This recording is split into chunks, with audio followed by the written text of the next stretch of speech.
Hello. I'm curious what Sorry it for the looks like. false start. That's okay. All of these are tricky to go by. I'm trying to see if it looks like I'm live on my account from my computer since I can't see from my phone. I don't even know. Oh, it says you're live. That's good at least. Yes. Okay. And hello. Hi, Gracie. Hello. Oh, there's Mr. Kneisel. Hi, Shelly. Go. Look at us go. Oh, yes. We've got it. So combined, we have ourselves what, like 20, 26 years of experience? Something like that. This is year 4 for me. We have a half a year down. We're knocked it out. So thank you, This is Shelly. crazy.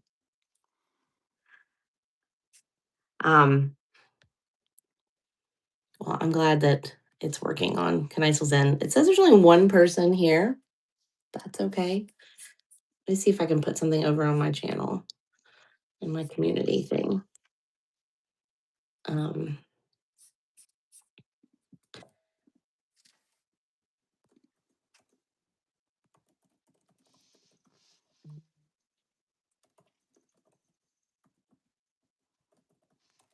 does it tag you when I tried tagging you on my community post? Did it do that? Did it actually do Yeah, that? it Okay, did. good.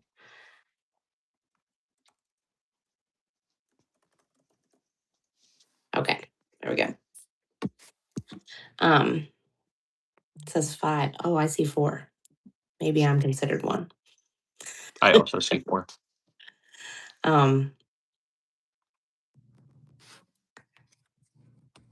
Thank you for moderating for us, Mr. Kneisel. The best job. So what do you guys play? Those of you who are here right now, what instruments do you play?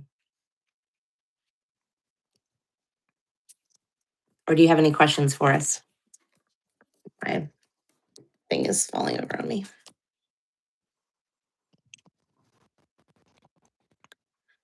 We know Mr. Kneisel plays everything. Flute. Alto sax. I always wanted to play alto. Great from the beginning. Didn't get to though. Really? Your band director told you couldn't? No, I could make a sound. Oh, I anyone could wanted to make a really sound bad. on anyone can I make a sound know. on the saxophone. That's what I realized as I got older. I think maybe they sabotaged me. Maybe they like purposely moved the reed because they're like, we want this kid on trombone. Well, I mean, there's that. Oh, we have 30 people now. Whoa, whoa. Look at that. Hey, my girly slays. We got Space Snail plays tuba. That's awesome. Yeah, you might have to make him a moderator I don't know how to do that. on your end. Yes, you do. Okay, just click it. Click. What is it? If you click on him in the chat, you should be able to add him as a moderator. Got it. Yes, there you go. I don't know which one, so I'm just gonna pick the one that looks cooler. All right, Mr. Kneisel, you are now There we go. my elite employee. One time I was watching Mr. Knisel's live in the car. I wasn't watching it, like it was on my phone, and my son was watching it. We were coming home from somewhere, and he made me like a moderator, but my son was watching on the account. It was a whole thing. So, oh, I do not speak that language. Sorry. Okay. We are from the USA. We are from 2 great states in the USA. Oh, we have some people from France. Well, that's bonjour. You have been promoted. Mr. Kneisel, how was your live with Mr. Garcia today? I watched a little bit of it. That was fun. Mr. Garcia's got all kinds of sound effects in his lives. It's gonna be like a radio talk show eventually. It was like a podcast, really. Yeah, exactly. Oh, hello from Italy. Buongiorno. Buongiorno. I don't know how to say that.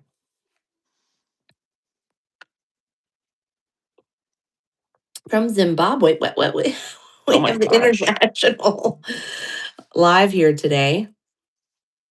What are our favorite instruments? That depends on so many things. Like, am I playing in a jazz band? Am I conducting a jazz band? Am I conducting a wind ensemble? Am I playing in a wind ensemble? Am I listening to it? There's so many. I do like bassoon pretty extensively. Bassoon or euphonium. And I'm a trombone player, by the way, but not by choice. Obviously, you wanted to play saxophone. Well, I picked clarinet because it looked like the recorder, and the recorder was easy. So I was like, how can I mess this up? Turns out it's way different than the recorder. Play guitar. I can't play guitar very well at all. I can play like I four also cannot play chords. guitar. My tiny hands. You could probably do it okay. I couldn't. I just don't have. That's one thing I don't think I have the patience for is guitar. Just those kind of ones. I don't know. Like the concept of it seems simple enough, but in the actual process, Yeah, playing strings is like playing piano or drums. Like one hand is doing one thing and another hand is doing something else. My brain can't can't do that. yeah, I barely passed piano, and it was literally like when we did our sight reading. Did not care how fast you went, as long as you played the right notes and right rhythm. So I definitely took liberty Yeah, on that one. yeah. I had to take piano lessons in order to pass. Like I wasn't. I had to pay for them in order to do it because there was no way I was going to actually practice on my own. So I had to be like, okay, I'm paying for this. And then I had to play like I had to my teacher made me play in a recital, which was oh, ugh. But anyway, I'm glad I did. I learned a lot and I'm horrible now because I didn't keep playing. So that's what happens. Violin I is think everyone. easy. I don't think so. Nope. I will say that that was weird about my methods class for strings because it was during COVID. It was like one of my first classes when we got back from COVID, and they didn't want us switching instruments. So we all played the same instrument the entire semester. So I only played the bass Oh, okay. because he's like, "You're tall, play the bass." Way to wow. Okay. Yeah, I can't imagine. I played fiddle for a little while growing up. We had a very kind of bluegrassy area, and there were lots of teachers, and I wanted to learn, but I wasn't very good at it. So we didn't learn. It was like rote learning. It was all rote learning, and never read any music. But I wasn't any good at it. So Christmas, it's tomorrow. I what? It's Christmas. What? Doesn't feel like it Well, at for all because it's some so of our warm. viewers watching, it probably is Christmas Eve now. Oh yeah, that's right. Definitely 12 hours ahead. Or okay, Some probably. we've got a lot of comments here. Can you ask a question about your instrument? Sure, go right ahead. Don't hold back. Excuse me. I'm not in the chat, but I'm in the video. I am a trombone player. You're not getting ignored. Sorry. I'll make a video sometime. I gotta think about what I want to do. You haven't done much trombone content except for your own stuff. I haven't really done a lot of instrument content in general. That's going You, to be th- for when I get back. you threw a clarinet. I did do that. Now, like playing wise, I haven't really done anything playing, which is weird because that was like my strength in music ed was learning all the instruments, and I do enjoy playing them all. I love playing them too. That's why middle school is the best because you can actually play them all. I can't play high school music on all the instruments, but I can play middle school music on all the instruments.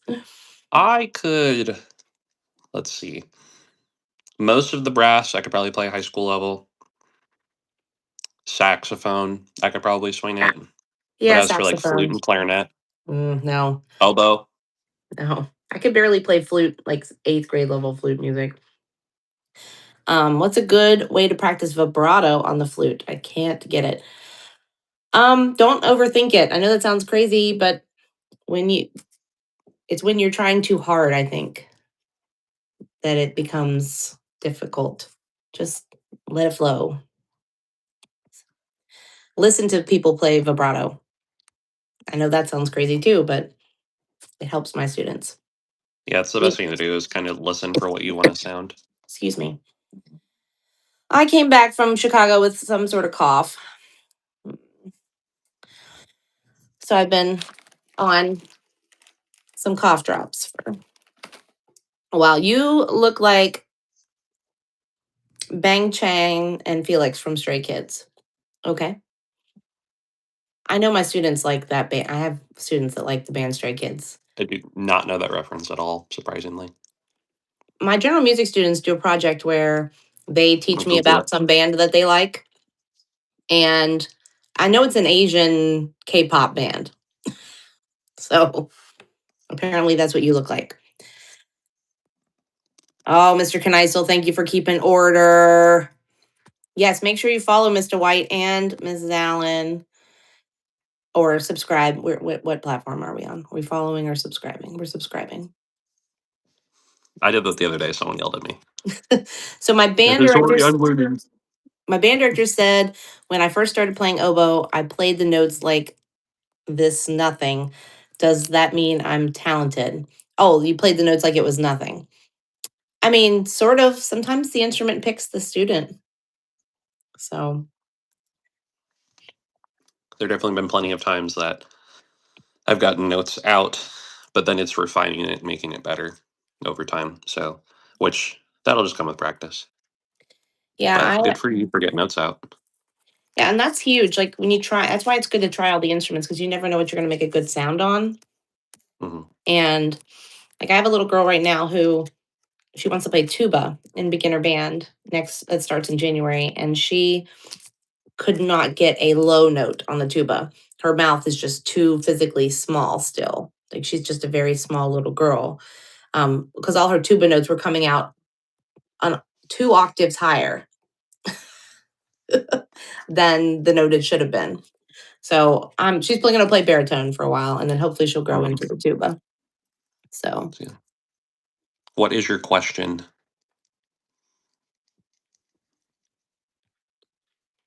We'll see while they do it. Learning the Tempest on clarinet. I hope you have fun playing A. oh, cooking with valve oil is here. Hi. He Where? can't. He can't listen, but he can watch. Oh, that's There sweet. he is. He must have something going on. He was in school today, which prayers to him. I could not imagine. No, thank you. It's terrible. I So have heard. I am wearing a St. Louis Cardinal shirt. I am not from St. Louis, but I am probably about 90 minutes from St. Louis. I am a Missouri band director. Did somebody make a comment about? I'm way behind in the chat. I'm so behind. Oh my gosh. Someone asked about the Arctic monkeys. I do know the Arctic I do monkeys. know the Arctic Monkeys, yes. Um, what's a flute player? I want to switch to trumpet. It's a good brand trumpet. Yamaha, Bach. Bach, King. If you go old school, Hmm. Eastman, Jupiter. Are there practice mutes for clarinets? There is this neat thing for a clarinet where you can attach it and it'll go into some headphones. So there is something. Mr. That White, I does have look a fun. question. Okay, ask your question. Are you mine 13?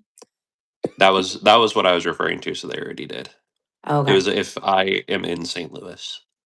Ah, is that where Six In Flags is? so Six Flags is like 30-ish minutes west. It's in Eureka. Eureka. And that's in Missouri. Yes, all of it's in The, Missouri. the names of the towns, they were just like pulling names out of a hat when they named towns in So Missouri.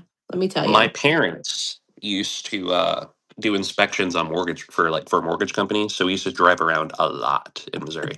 And some of the names of these towns are there's a Dora, Missouri, like D-O, like the character Dora. Oh, yeah. Uh-huh. There's a Couch, Missouri. Couch. Okay. They didn't Lots think of that fun hard. names. They just looked around the room there. Yep. So, all right. It's like one of those videos. Do you know a Flower Mound High School band? Yes, I have heard of them. I think they're in Illinois. or Texas. They're one of those, but they like won BOA this year, didn't they? I think that's one of the bands that did that. I have a marching band thing tomorrow for Christmas. What? Marching on Christmas? I'm so sorry. In the 45-degree heat Celsius. I can't do that No. right now in my brain. I can't even think about that. Every time I play my clarinet, I break my reed. Well, what is wrong with you, Shelley? Are you chewing on it? I mean, any tips for future music ed teacher? Oh my gosh, so many. Number one, talk to your director Yeah, because they will start. Like, I have a couple kids who really want to be directors themselves. So we kind of have this alternative course of treatment. Like, I need you to do this versus, all kids, it's always recommended. But like I require them, like, you have to take a solo this year. You have to do this ensemble. We go over conducting basics. In Missouri, we do A plus. I'm sure it might be called different things in other states, but it's where like high school seniors can take 1 hour out of their day to basically be a tutor or a helper in a classroom. So when they're seniors, I have them A plus for band, and they come down to the middle school and they help teach the band kids conduct a piece. that's pretty cool. How close is your high school to your middle school? 5 minute drive. That's not bad. Yeah, music future music ed teacher. Just dive in, soak it all in, become a sponge, and learn all the instruments. Because I feel like that's what I didn't do enough of. I didn't learn enough about all the instruments. And literature. Oh my gosh, I didn't know any literature. I knew a bunch of college literature when I got to school, and I wasn't playing any of that with a band. So thank you guys for all that. Um, yeah, I love talking about being a music teacher. It's probably one of my favorite things in the world. Mr. Kneisel just had to go to Eureka, Eureka, Illinois. Yeah. Illinois. What? I don't How even know where that one confusing. is. How confusing is that? I guess there's like Springfields all over the place too, though. Is it Springfield or Salem that they have in every state? Ooh, I'm trying to remember. I think it's Salem because it's the capital of Oregon. yeah. I And don't. Springfield are in most states. I know there's a Salem, Virginia, but I don't know if there might be a Salem, West Virginia. Probably. I don't know. Um, I'm so behind on this chat. I am Your, too. your trombone videos helped me. Well, thank you, Ava. I'm glad I could help. I am not a trombone player, but I try my hardest. I actually remember learning how to play the trombone with kids I was teaching. I was getting better than they were. Excuse me. Do you know any good places to buy a low baritone saxophone for an affordable price? When you find out, let me know. Reverb.com is a great place to buy used, bigger, weird instruments. So, reverb.com, Taking notes. because they have lots of music stores are connected to them. So, it may look like it's someone being just selling it, but it's really from a music store that they're getting rid of. So, learning to growl on trumpet and French horn. Well, if you can roll your R's, you can growl. That's how I teach it, but I don't know how to roll my R's. So, can you do that, Mr. White? I cannot roll my R's either. Me The neither. kids usually bully me when I tell them how to, because we talk about flutter tonning. Yeah. You want to be a band director? Okay. What should I ask my crush? Well, you should ask them if they want to practice with you. Yes. Miss Ellen, is there something wrong with my trumpet? I have no idea. You're here to troll? No. Go back under the bridge. Mr. I'm Kneisel will trying get to, or get you. yeah. Oh, here we are. I was trying to figure out where you were at too. There is a lot in the comments. Oh my gosh. Oh, we have 33 people here. Look at us. It says 35 on my end. Oh, there we go. 35. Thank you guys for guys, thank you for watching. This is really Thank cool. you. Do Share with your y'all friends. do y'all like Hamilton? Yeah, who doesn't like Yeah, Hamilton? I do read. Have you seen it? Hamilton. I've never seen it live, just Disney. It came out my sophomore year of high school. Mhm. It came to DC, um, gosh, I don't know, sometime, and we saw it then. But those tickets were crazy, and even getting the tickets was crazy. It was like getting tickets to Taylor Swift. It was bonkers. So, but it was What is good. a good seventh grade song for spring because we get to pick them? Ooh, seventh grade. Well, did you start in sixth grade or did you start in fifth grade? So, because I tried to play grade twos by seventh grade, one and a halfs, twos. Tyler S. Grant's got a lot of good stuff at that level. Um, Castlegate 19 something, 1920 something, 19. That's one of his great pieces, Castlegate. That's a great seventh grade springtime. Thank you guys for watching. Yo, Mr. Kneisel is here. Yeah, he sure is. Did he say if he wanted to get on here or not, or was he just writing the comments? I do not know, actually. Oh, you played Castlegate last year? Awesome. Isn't it a great piece? He's got another good one. What is the other one? I'm gonna look it up.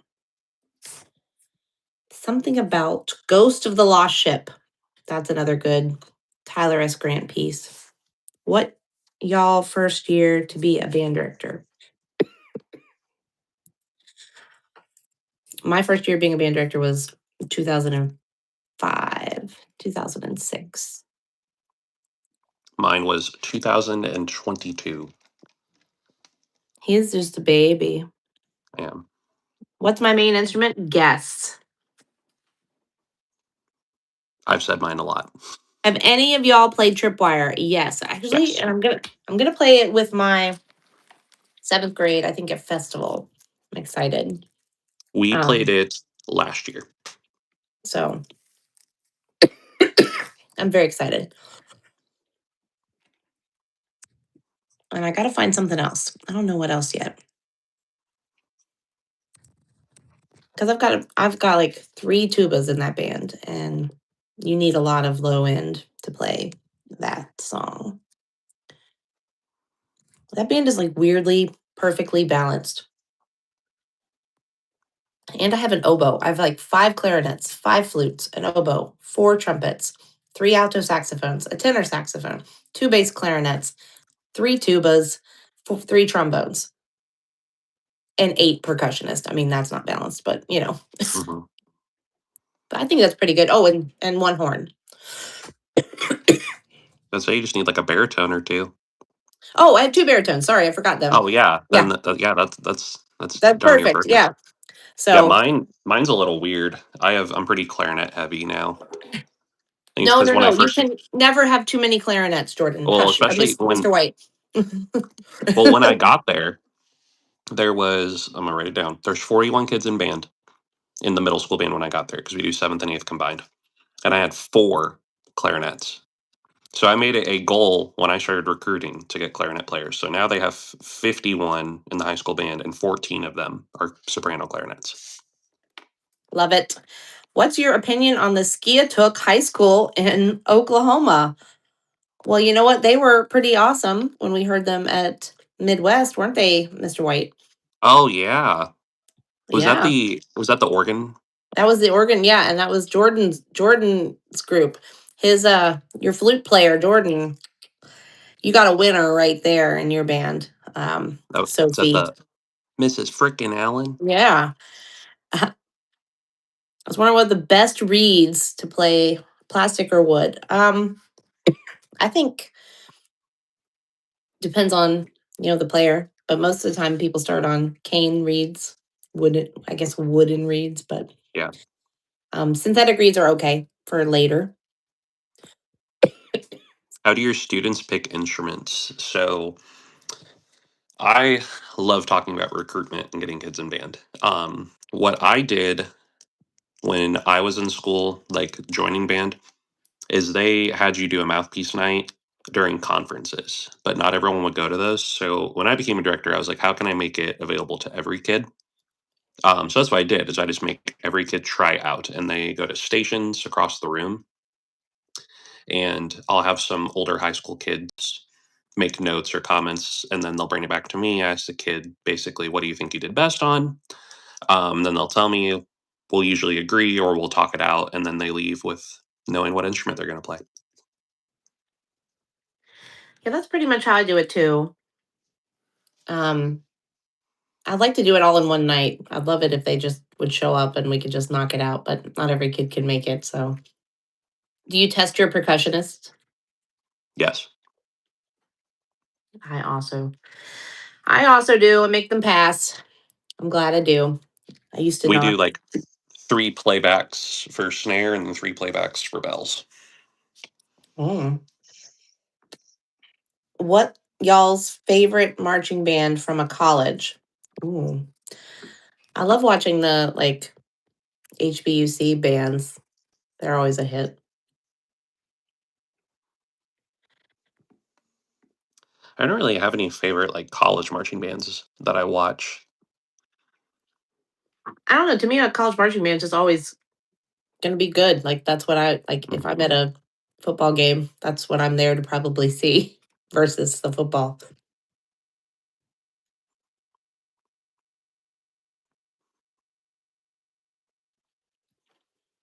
So if I said Ohio State, you guys would revolt. Is that what you're saying?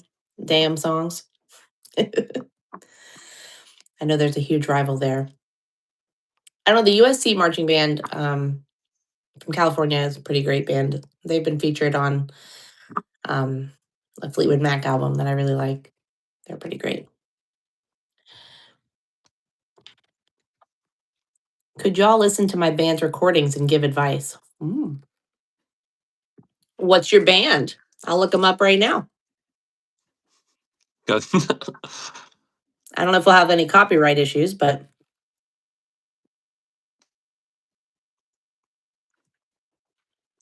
your um, favorite note on the trombone? F.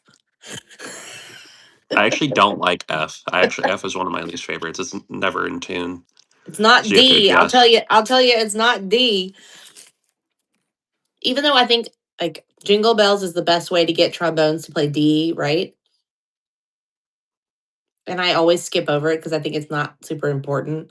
But then I'm like, oh yeah, this is good for trombones. So I like to just randomly hi, John play Deere a guy super high B flat.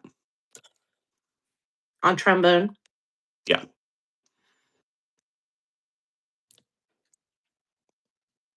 Play Wild by Baby Monster on clarinet. Okay.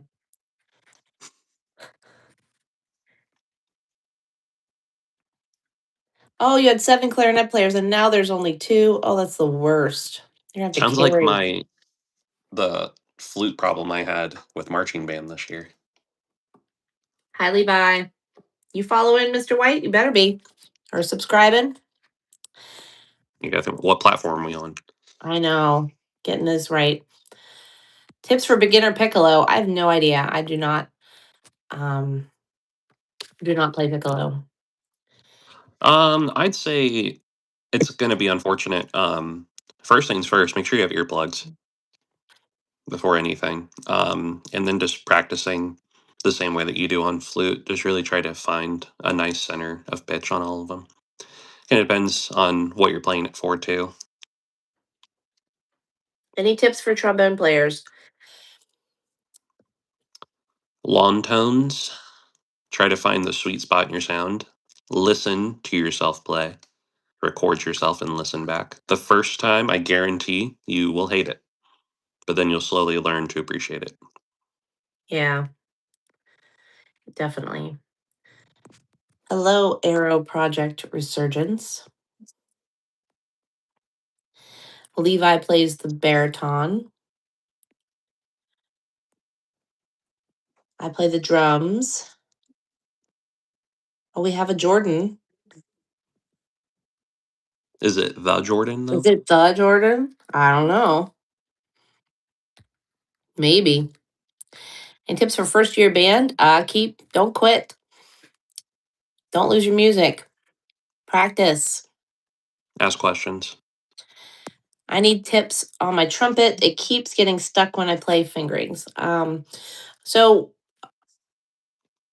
I noticed that students, if they do not press down the valves straight down and they're pressing from the side, they can get kind of stuck.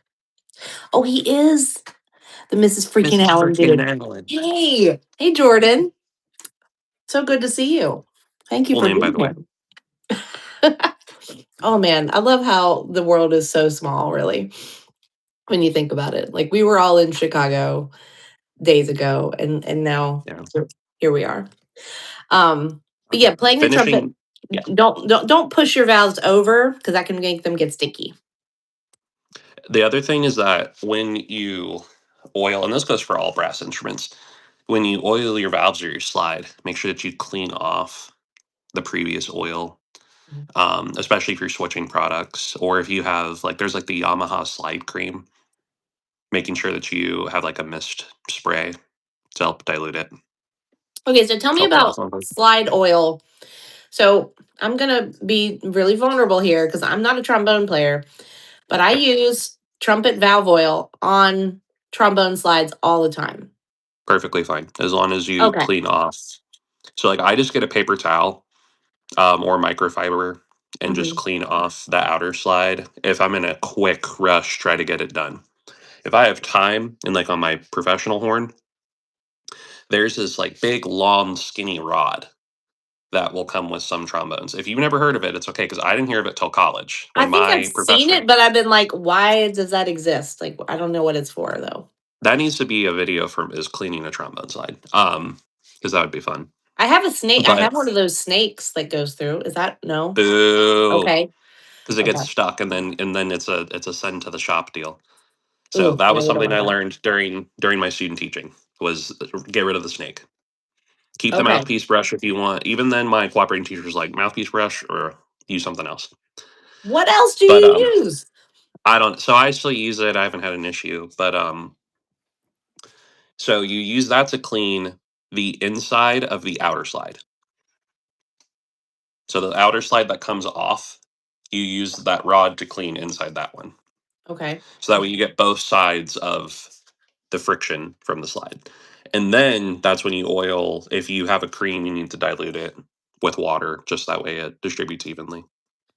Okay. So people are always saying to use like a little spray bottle on the Yes. slide. So that with the oil. Oil you can. I'd be pretty light on it because the oil itself is already a lubricant, but like the slide cream is very viscous as is. Yeah, So if I've you got the don't dilute it, Yamaha. it's gonna get stuck. Yeah. And like they just give it to you in the little tub. Are you supposed to just put it on your hands and put it on there? That seems. Now do you is that like the tuning slide cream or is it like actual It says plain trombone slide? cream, but then I have the stuff that sometimes like it's all stuff kids leave behind. It's never things I'm actually buying for the You'll most have part. to show me because like I that was something that during college we had to stop during a lesson and talk about because he's like, I don't think you actually know how to take care of your instrument. I was like, oh, okay. But there's this like Yamaha stuff that you squeeze out and it goes Hmm. on. So Like that's what I have, and you need to use a spray bottle with that. okay. Because that and then that thing breaks all the time and then it just comes pouring out everywhere and that's annoying too. So, but that can be for a whole other video. Yeah, Oh, we're way behind on the comments now. absolutely. Okay, I'm going back. My reference point is the Mrs. Frickin' Allen dude, and then that's where I know Yes. to start. Okay. There we go. Um, Mrs. Tips for Allen. getting more better at clarinet. Listen to professional players and see who you want to sound like. Yes, hearing what a good clarinet sounds like and making sure you have good quality reeds and a good quality mouthpiece is huge. Like you can play on a cheap clarinet as long as you have a good mouthpiece and a good set of reeds and ligatures. So make sure you do that.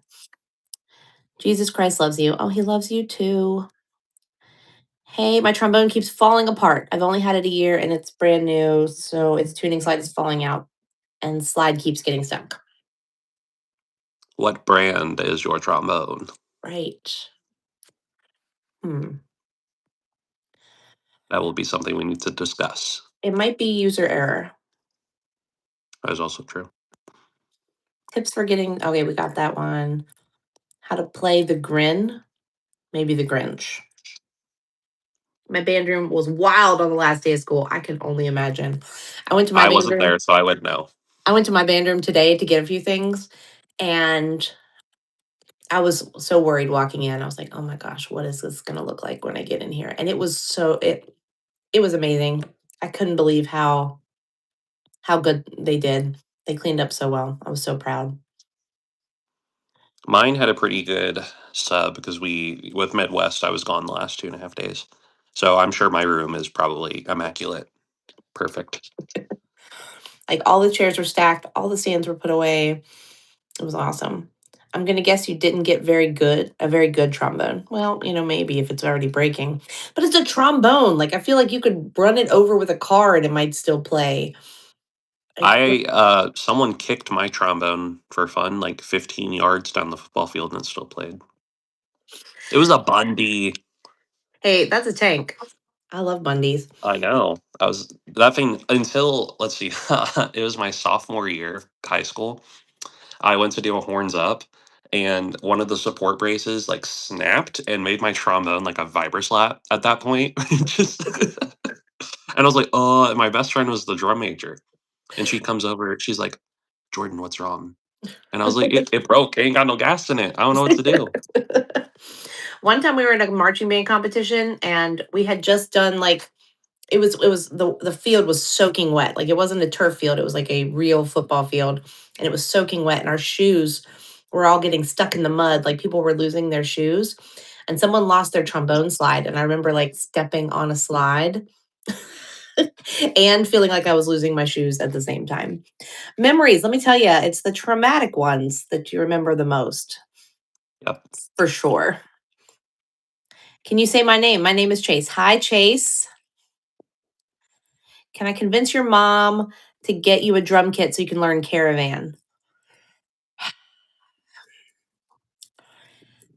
I mean, Nick Bradshaw, do you really want to end up, down that road, like the whiplash road of life? And Let's not romanticize right, that. exactly. Yeah. um, maybe stick to the clarinet, bass clarinet. So, We but I played a mean, sleigh ride for a concert. As a clarinet, I crashed out. I do not blame you. Eclipse. I want to play the bassoon, but I don't have the money to buy one. Eclipse, that's so funny because I have a student named Eclipse and they have my bassoon right now. The one bassoon I have is with a student I have named that, which is interesting. Um, what's the highest note I can play on a trumpet? I can get out a high C on a pretty good day, even maybe a bad day, but nothing higher than that. My range was never great. I used to be I used to be able to hit screamer notes before I broke my teeth On because I had trumpet? a gap. Trumpet. No, on trumpet. It was crazy. I have a video of me giggling about it somewhere. But I had a Oh, that's gap right. between my teeth You before I could broke take them. you have video of your whole life probably because you grew up in the 2000s. Like, there's none of that for me. I suggest seeing if your school has one you could borrow. Yes, definitely. See if you could borrow school. Your band teacher kicked you out of flutes and made you play baritone. I'm so It's for the sorry. best. Baritone's better. I mean, flute's really hard. Two different takes here. Miss Allen, have you played off offless side? I have not. That's I the don't. one that has like the fingerings of a saxophone, but it's like a trombone mouthpiece. I'm pretty sure that's what that one is. I wasn't sure if it was an instrument or the name of a song. Or a piece, excuse me. Songs have words. I saw that comment earlier and I was like, whoa, okay. We're getting technical here. I Someone re- band director really drilled that into your head. I remember being that pretentious in college, for real. But I also kind of I remember like not knowing like not remembering how to love music and because I became so pretentious. So I just have to get over that now and be like, whatever. Yeah, I Um, remember concerts did not feel magical after a long time in college, yeah. like, because it's like there's one every 3 weeks. Yeah, we had some pretty good. I will say we my wind ensemble was pretty great, and I'm pleased with the what I got. I got to play in Carnegie Hall. Got to play some phenomenal pieces of music. Like someone was talking about Blue Shades earlier. I think I got to play Blue Shades in Carnegie Hall, which is pretty cool. Um, I'm very thankful for my situation. Vibrato, Mr. White alto. Go ahead. sorry. So, Mr. White, do you think you will travel into Illinois for marching band? So we did go to one my first year, back when we were parade only. We do field show now, but it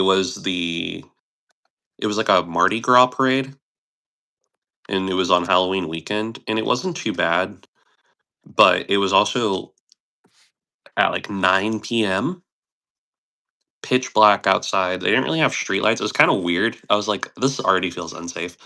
And the spectators were not very kind. So I was like, I don't know if How we're far gonna. away was this? Oh gosh, it was like 4 hours. But I remember crossing over the border, and I had a kid go, "This is my first time outside of the state." He Well, was a yeah, senior. I was like, I guess "Whoa." well, I guess you do live in the middle of the state, so that makes kind of Mhm. sense. So, yeah, we're at where we are in West Virginia. I can be in Virginia in 10 minutes. Like that's Virginia is where Costco is. So, we can be in 4 states in like 25 minutes. Um, I never realized how fun timpani is until my band director gave me a timpani part in a Christmas song. Timpani is so fun. I love the timpani. It is a fun one.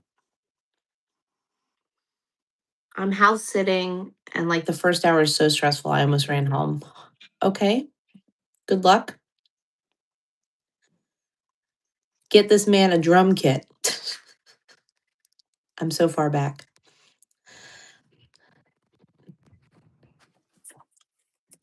I'm gonna ask Mr. Kneisel if he wants to get on here.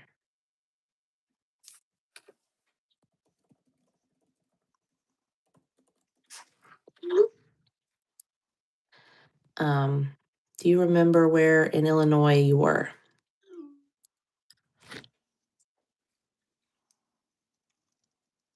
Mr. White, do you remember where you were?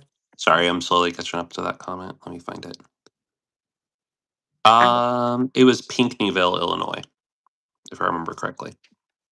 Again, these names. It's not even spelled how you think it should be spelled either. Ah, you got a place to private chat. What do you do? What? Okay. Yeah. Thank you, Mr. Kneisel, for that. Oh my gosh. Okay. We traveled to New Mexico? I would not because that's pretty far for me. It might not be quite as far for Mr. White. It's not much better. I think it'd be fun to go. I haven't really ventured that far west. My first time going to Colorado was this last May for my birthday. But before that, the furthest west I've been was Topeka, Kansas. So we're gonna get more West Coast eventually. What's the most east you've been? Florida, but that's more down south. I haven't done anything in like any of the New England states or um other than that, like I guess you could say Tennessee and Kentucky, but I've never been past that. We were planning instead of Colorado, we were going to do one of the Carolinas, but they had all that weather and they were still Yeah. reconstructing, so it wouldn't have made sense to go to like Myrtle Beach or anything. You're not missing much at Myrtle Beach. That's where we go for spring break every year is Myrtle Beach. So when's your spring break? Is it around Easter? So that's actually the one con about this whole 4 day 4 days? school week is we don't get a spring break now. I turned Oh, on this background and I don't know how I did it. I did that. I did that last time. I was watching my live from like a few weeks ago, and I did the exact same thing you did. Okay, it's just gonna have to stay on. Oh, just kidding. There we go. There we go. There you Perfect. go. Um, okay. It's my sister's dog. Okay, well, I think we should tag Mr. Kneisel in here. And Mr. Kneisel only gets Friday and Monday of Easter, no other spring break. Oh my gosh, we get Good Friday and then the whole week after that for spring break. We did get a Oh. spring break this last year, but I kind of hated it. I'm not gonna lie, because we had to add Mondays elsewhere, and it was a thing. Well, I guess if you're only going to school 4 days a week, you don't Yeah, need a like, spring break. and for me, it's not me with the Mondays because like I could do Mondays if I need to. It's the kids because they're not used to the Mondays, so then they Yeah, get hateful. I can only imagine. You're my favorite band teacher except for my own band teacher. That's the correct answer. Yes. Other than Mr. White. Um, your school's going to Disney for spring break. Oh, I bet that's going to be fun. My school never did that. We never went on any trips. My middle school went to King's Dominion one year. That was fun. Now I take my middle school to King's Dominion. One time my third valve got stuck and my skin got caught in it and had the worst pain ever. Ooh, that does sound painful. I'm so sorry. It does. That's like when your hand gets caught in a trombone slide. Yeah, That's pretty I always painful. said my trombone bit me. That's what I used to say. My son, my youngest son is gonna play the trombone, and that he did that when he was trying out the trombone, like, he smashed his hand, in that spot, and then he kept telling everybody, "Oh, the trombone, it hurts you." And I'm like, "No, don't tell them that, then they are not going to play." Guess how many trombone players I'm gonna have in my 5th grade band? 1, him. Because he told them all that it's going to hurt, so where's Mr. Kneisel from? He's from Illinois. I'm curious if Mr. White, could if you had a map of the United States, could you fill in all the states? I could. Okay. My kids Now, kids nowadays, I don't I'm know. my kids were struggling the other day when we were like showing them pictures of states. Like we showed them Alabama, which I feel like is a It's pretty easy because it has the weird little thing at the bottom. yes, like you would think. And they were like, "Oh, what is that one?" And I was like, "It's easy. It's Alabama. Come on, guys." They obviously never had to learn the wackos 50 states and their capitals video. Right? And I don't know. It just social studies isn't important to kids these days, I guess. I don't know. I love No. maps and I think maps are so cool and I love reading them and to each his own. What area are you in? Who are you talking to? Area in Illinois. Oh, okay.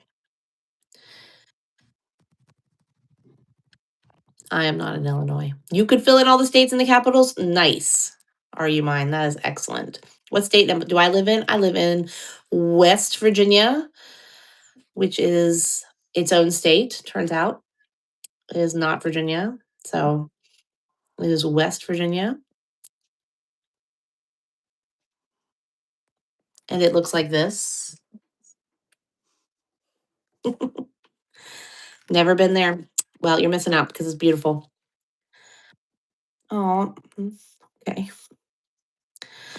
All right. Well, any more questions for me? Let's spit them out because I'm gonna pop in Mr. Kneisel in here soon. So I'm losing that loving feeling for my bass clarinet Top Gun reference, and I want to switch to percussion. Should I learn snare at band camp this summer? Well, I don't know. Bass clarinet is cool, but drumline is like way cooler than bass clarinet. If you are going to do it, now is the time to make the Yeah. decision. Do not learn snare at band camp. That will be a Ooh. struggle. No, yeah, yeah. Get on that right now. So wow. Lost the love and feeling. Miss Allen, my name is Tiffany and I play trumpet. Well, hello, Tiffany. I ever been to Las Vegas? I have been to Las Vegas one time. It was Oh, that sounds like wild. fun. It was on our road trip across the country and Oh, you it told wa- me about that. it was wild. It was that was one time we could not camp. There was no camping nearby, so we had to get a hotel. Um, can I get a shout out Tiffany, I already shouted you out. You love playing bass clarinet? Oh, Mr. K, I gotta. Mr. K's fans are in here going, wanting it to be in here, guys. I'm going to feral. So, all right. Well, I'm gonna head out, but I will be in the chat. So, how do I All get right. out of here? Do I? Oh, I think I have to boot you. Maybe I just hit the X. All right. Right, well, it's been fun. Okay. Thank you. All right. I'm gonna get Mr. Kneisel in here. Do not worry. We're getting there. So you guys better get some questions ready while I get them in.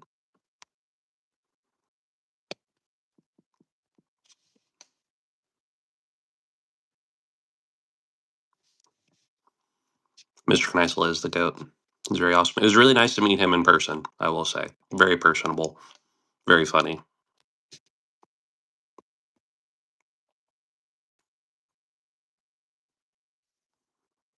Let's Oh my go. god, Mr. Kneisel. You did it. Good job. Oh, you're green again. Good thing. Yep. Cool. Mrs. Allen says, "What about me?" Of course, it was awesome to meet you too. Oh man, I've been missing you since Midwest. It was so cool meeting you. Absolutely. What a time.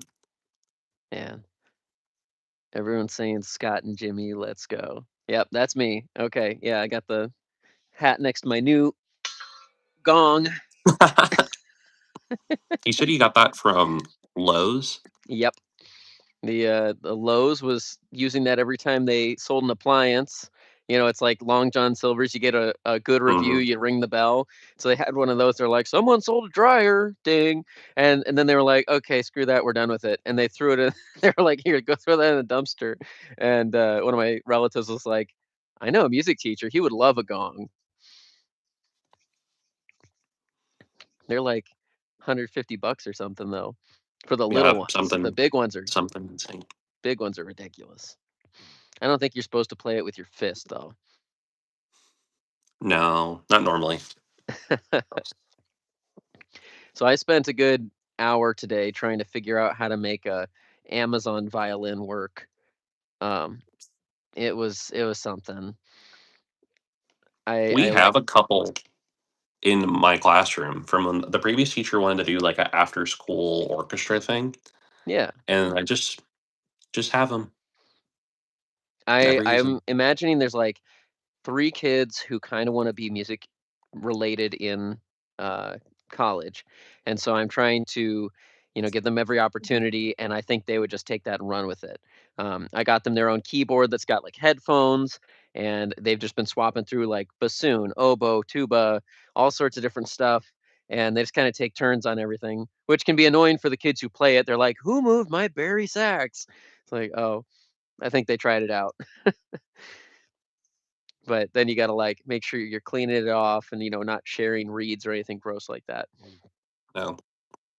Yeah, we kind of have that thing with our because I only have two Barry saxes in the program, and one is dedicated to a middle schooler now.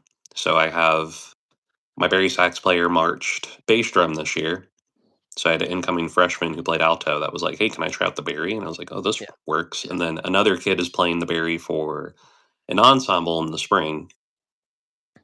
We have two berries in our program, and one of them, the entire rod and soldering's just like snapped off and ruined. So we only have one that's usable. Um, and you never know if it's gonna work or not. Someone says Mr. Beast look-alike. I'd have to do that dumb smile he does where he's like, he like doesn't smile with his eyes. It's just the lower half of his face, and you're like, I'm Mr. Beast. And it's like weird. Interesting. Mrs. Allen's starting a poll. Do you think Mr. K looks like Mr. Beast? Someone got in an argument with me on YouTube comments. I think they were being silly, but they said, "You're playing your E flat wrong on the bassoon. That was a D sharp fingering." I'm like, okay, I see what you're doing there. You're not gonna And fool me. harmonics. Well, what's really funny is I tell this to kids as they get older all the time, and we really start hitting intonation. Is trombone players F sharp and G flat are not the same position. Like trombone players will read F sharp and G flat. They know it's fifth, but they will never go to the same spot consistently. Oh wow. Um, I you're gonna love this one. When it was time for my chromatic scale test on trombone, I hadn't studied, and so I just started in seventh and went 7 6 5 4 3 2 1. 7 6 5 4 3 2 1. He's like, stop, stop. What are you doing? That's it's my favorite thing to tell the trombone players. I'm like, this is why you picked the trombone, like, because we'll start it sometime we'll probably start when we get back in sixth grade, and just do one octave for now. And I'm like, trombone players, this is the moment you've been waiting for, the easiest thing you're ever gonna do. Yeah. And then to just tell them, just go in one note at a time. Oh yeah, for sure. To this Uh, day, I'll still say the slide positions in my brain when I play it. I don't know why. I guess it's partially the amount of class time and partially the lack of home practice. But it seems like I'm a brass player. I know how to teach brass technique, and I tell everyone all these great ideas and advice and technique and scaffold it and whatever. Um, and then all of my brass players for the last, I mean, even like 9 years are just really weak compared to what I would expect a brass player has for like chops.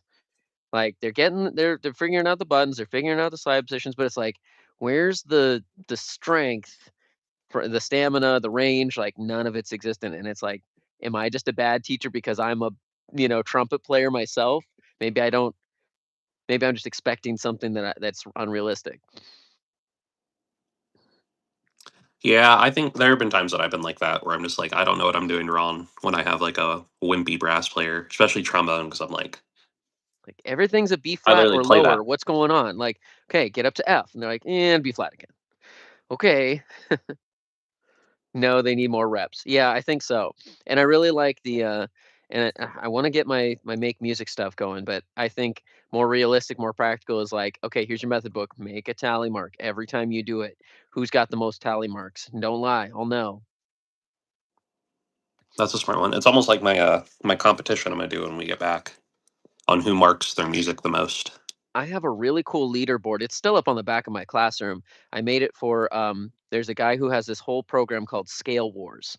And each scale has like a couple easy etude exercises and then like the first 5 notes, pentascale, and then and once you check off each accomplishment, you get your name up on the board like recorder karate. And it's like Hmm.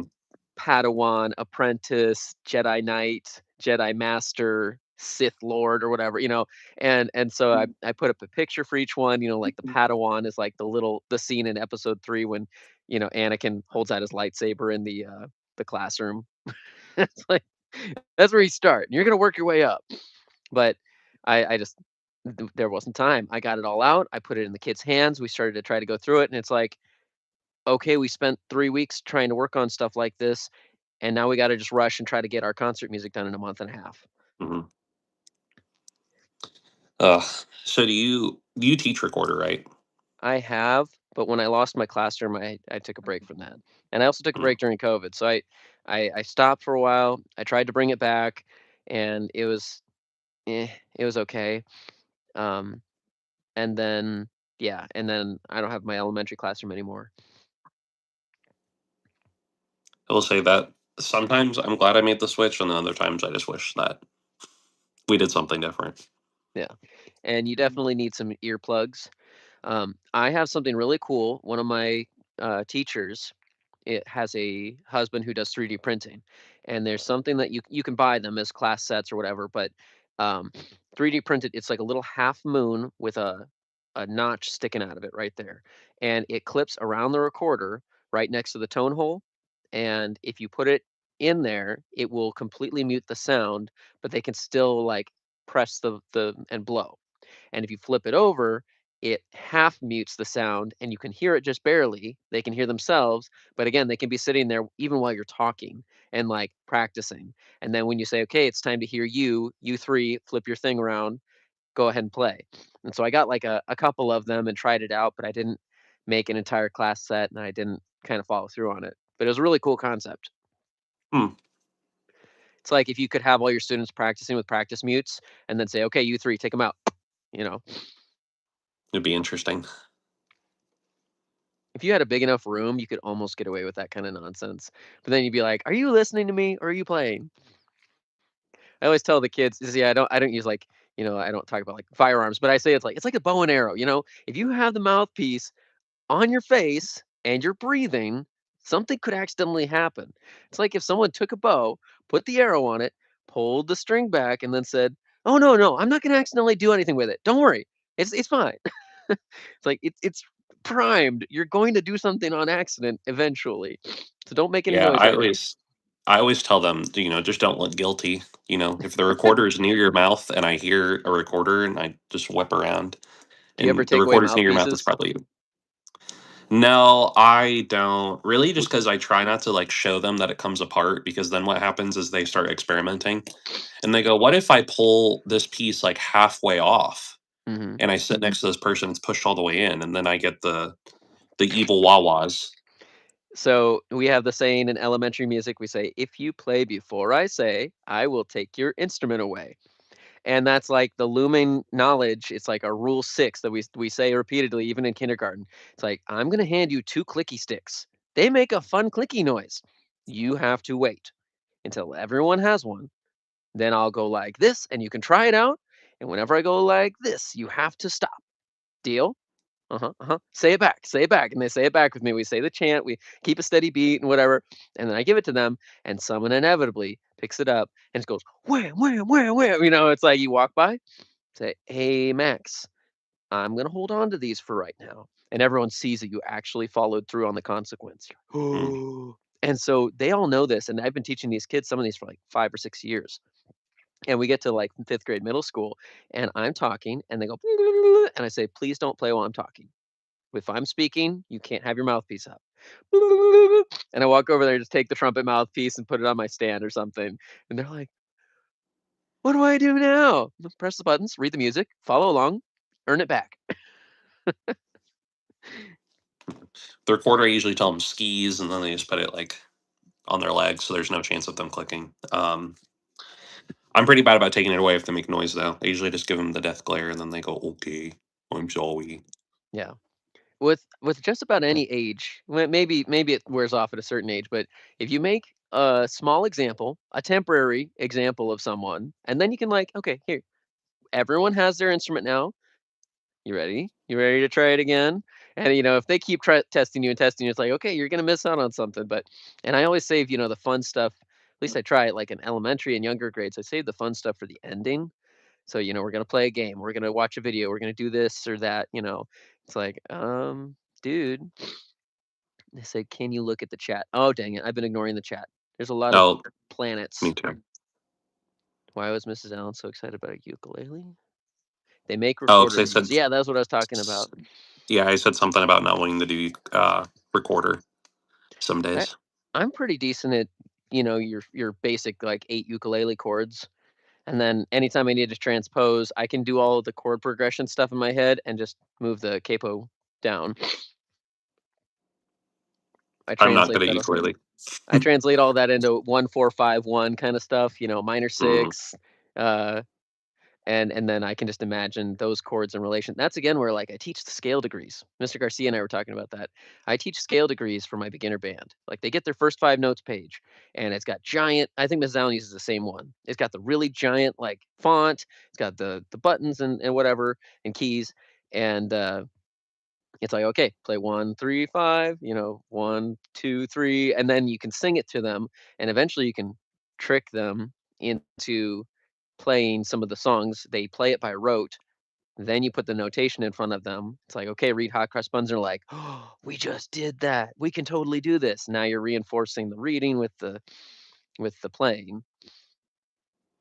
And eventually you change it from B flat concert scale to, you guys are ready. Let's do F concert. Let's do E flat concert. Here's your new scale page. Here's your new first 5 or first 8. What method book do you use?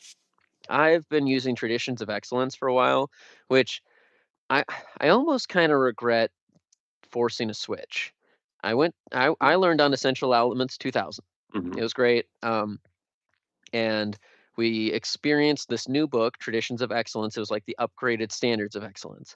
And I was like, this looks really cool. I like the descriptions in the chat, or like in the top blurbs or whatever. I really like the how they constantly reinforce the time signatures, new notes, key signatures. Everything is always restated at the top of every page.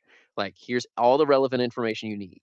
But at the same time, I spent money, buying all these new copies of books, and I make the students buy them all, and it's like, essential elements would have been just fine. I could have done that too. So I don't know. They're minor preferences. I use EE. It's really just because it's what I used and when I was in school. My Yeah. student teaching used Traditions of Excellence. Okay. So Man, I got to I get don't know. prepared for It'd my student teacher. They're coming soon. be so much fun. I got to figure that out. Yeah, I would be so excited to have one. I've got a student that technically is a TA, and I haven't had like anything for them to do this semester. It's like it's in one of my, easy choir classes, and it's like, okay, what do I do with that? Teach them Traditions of how to excellence copy upgrade. music. Legal copies of Oh yeah, legally reproducible music. Yes. You know what? ASCAP coming for you. yeah. Corbin says hi. Mrs. Allen says sort music. Yeah, I need to have them put away and organize some of the music from first semester, because we do the great music pass in, and then we try to, and this is like a Greg Bergman too, we try to pass in the music in score order or reverse score order if you can. Hmm. And then someone inevitably is like, oh, wait, you called bass clarinets? Like, yes, yes, I did. I Twice. usually just have them all just give it to whoever's first chair in their section, and then I'll send. There's a couple, like a handful of kids that I teach score order to that it actually sticks. Yeah. So then I tell them go get it, or I give them my score and I go just in that order, pick it I'll up, put a go. picture on the board, something like that. Hey, I'm back from the last live. Cool. Can I have a shout out? Hi, Roman.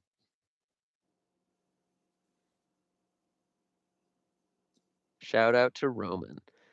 Major respect to oboes and bassoons. They have to make their reeds. Yeah, I've never met someone who actually does that, but I know they do. My best friend is a bassoon player, and she made her own reeds, and then oboe player as well. She used to make them. It was always really fun when she had to do adjustments on the fly in wind ensemble. Because one time she actually split it and just looked up at the sky for a solid 15 seconds, just Wow. regretting all life choices. Oh, hey, here's something. Do you make your woodwind players file their reeds, or like, so one of my college No. professor was like a big woodwind pet guy, specifically saxophone, but and then tons of clarinet too. And he was like, every time you get a new reed, you should take a blank piece of printer paper, lay it on a perfectly flat surface, and do one of these, back and forth for like a minute, getting the friction. And then when you play, it's like sort of kind of ready to like broken in and smoother, and it gets rid of, it's kind of like chopsticks, you break them apart and you rub them together, and you get all those like splinter fibers and fragments off of them before you start eating. I feel like if I told my kids to do that, they would wait until band to do it. And then I'm going to listen to just consistent read on paper for any amount of time. Beautiful. Just cut around, just should be fine. I made a video, and that's like the only time people love. They're like, "Oh my gosh, this guy spent $100,000 on reeds." No, all of the reeds I've ever broken in a video for being silly or Jimmy's broken are the ones that students have already chipped and were like throwing in the trash. And I'm like, "Wait, that would make great content." They're like, "Okay, sure, here you can have it." So I just like have them put it in a box if they want it, and I spray it with sand and mist before I ever touch them. But I took one good read that I'd been using for a while, and I was ready to swap out, and I intentionally like broke a chip off the side, and I broke a chip in the middle and tried it, and then I like tried to trim it off and play it, and I documented each of the issues that were happening to the reed and which ones made the biggest impact. And it turned out anything that happens to the side of the reed was the biggest issue, because like in the middle, or a split crack, like I made a little hairline crack, made almost no difference. But a Mm. slit down the side made a massive leak, instant failure. And then cutting it made it really bad. Can only imagine. Nina says, I have an aura farming Jimmy hat too. Nice. GameCuber, how y'all doing? I'm pretty good. I am enjoying break. I will say that. I slept in. I'm definitely enjoying not having school every day. My my daughter's alarm clock went off at 5:30 a.m. this morning. I forgot to turn it off for her. And then she didn't wake up, so it went off for like a good 15 minutes before I finally got out of bed and dealt with it. It's like, "Alexa, stop."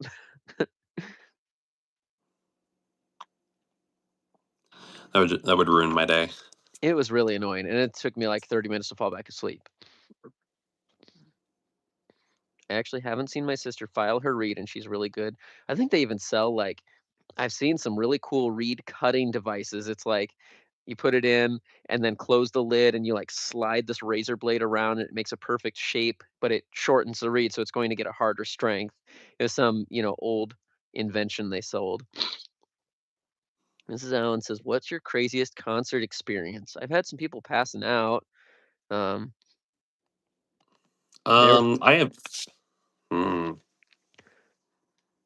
There's one that happened when I was a student where a kid started to wobble and started to pass out, and his face got all white, and he was in the third row of the three-rowed risers. There was no like railing on the back to keep anyone from falling off.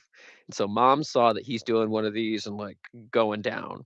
And so she runs up. It's during a Pops concert in the cafeteria. Everyone's doing like a spaghetti supper fundraiser while we're doing the concert. And she runs around behind him, grabs him by the back of the shirt and just holds him up by like the scruff of his neck basically until the song was over, and he's just kind of hanging there limp, and then she just like plops him straight down and says, "Sit down, it'll be okay, honey," and she runs back down and watches the rest of the concert. I think. Let's see. As a performer, we did a group thing with the orchestra. I was in choir at the time. We did a group thing with the orchestra for the Messiah. Put on I this love whole big Messiah. production, and I can't remember exactly what it was, but we went to go do something, and the choir director was conducting them. Hmm. And obviously, he doesn't. He never uses a baton, but he used a baton for this, and he's left-handed at that.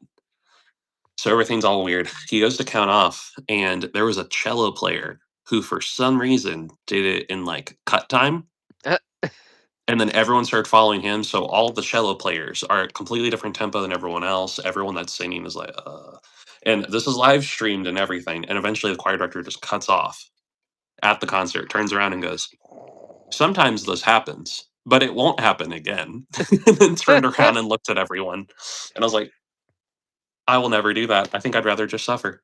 I That still scared me. remember sixth grade.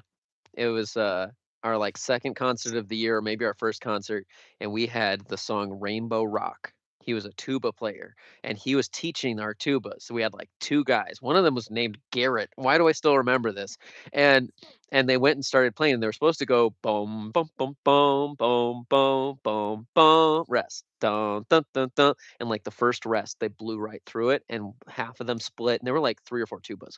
So there's like half and half, all fighting, all fighting. They're supposed to do this ostinato, and then everyone's supposed to come in, and so we're all breathing to come in, and he just cuts us off. He's like, "No," puts his hands down, stares at us for a second.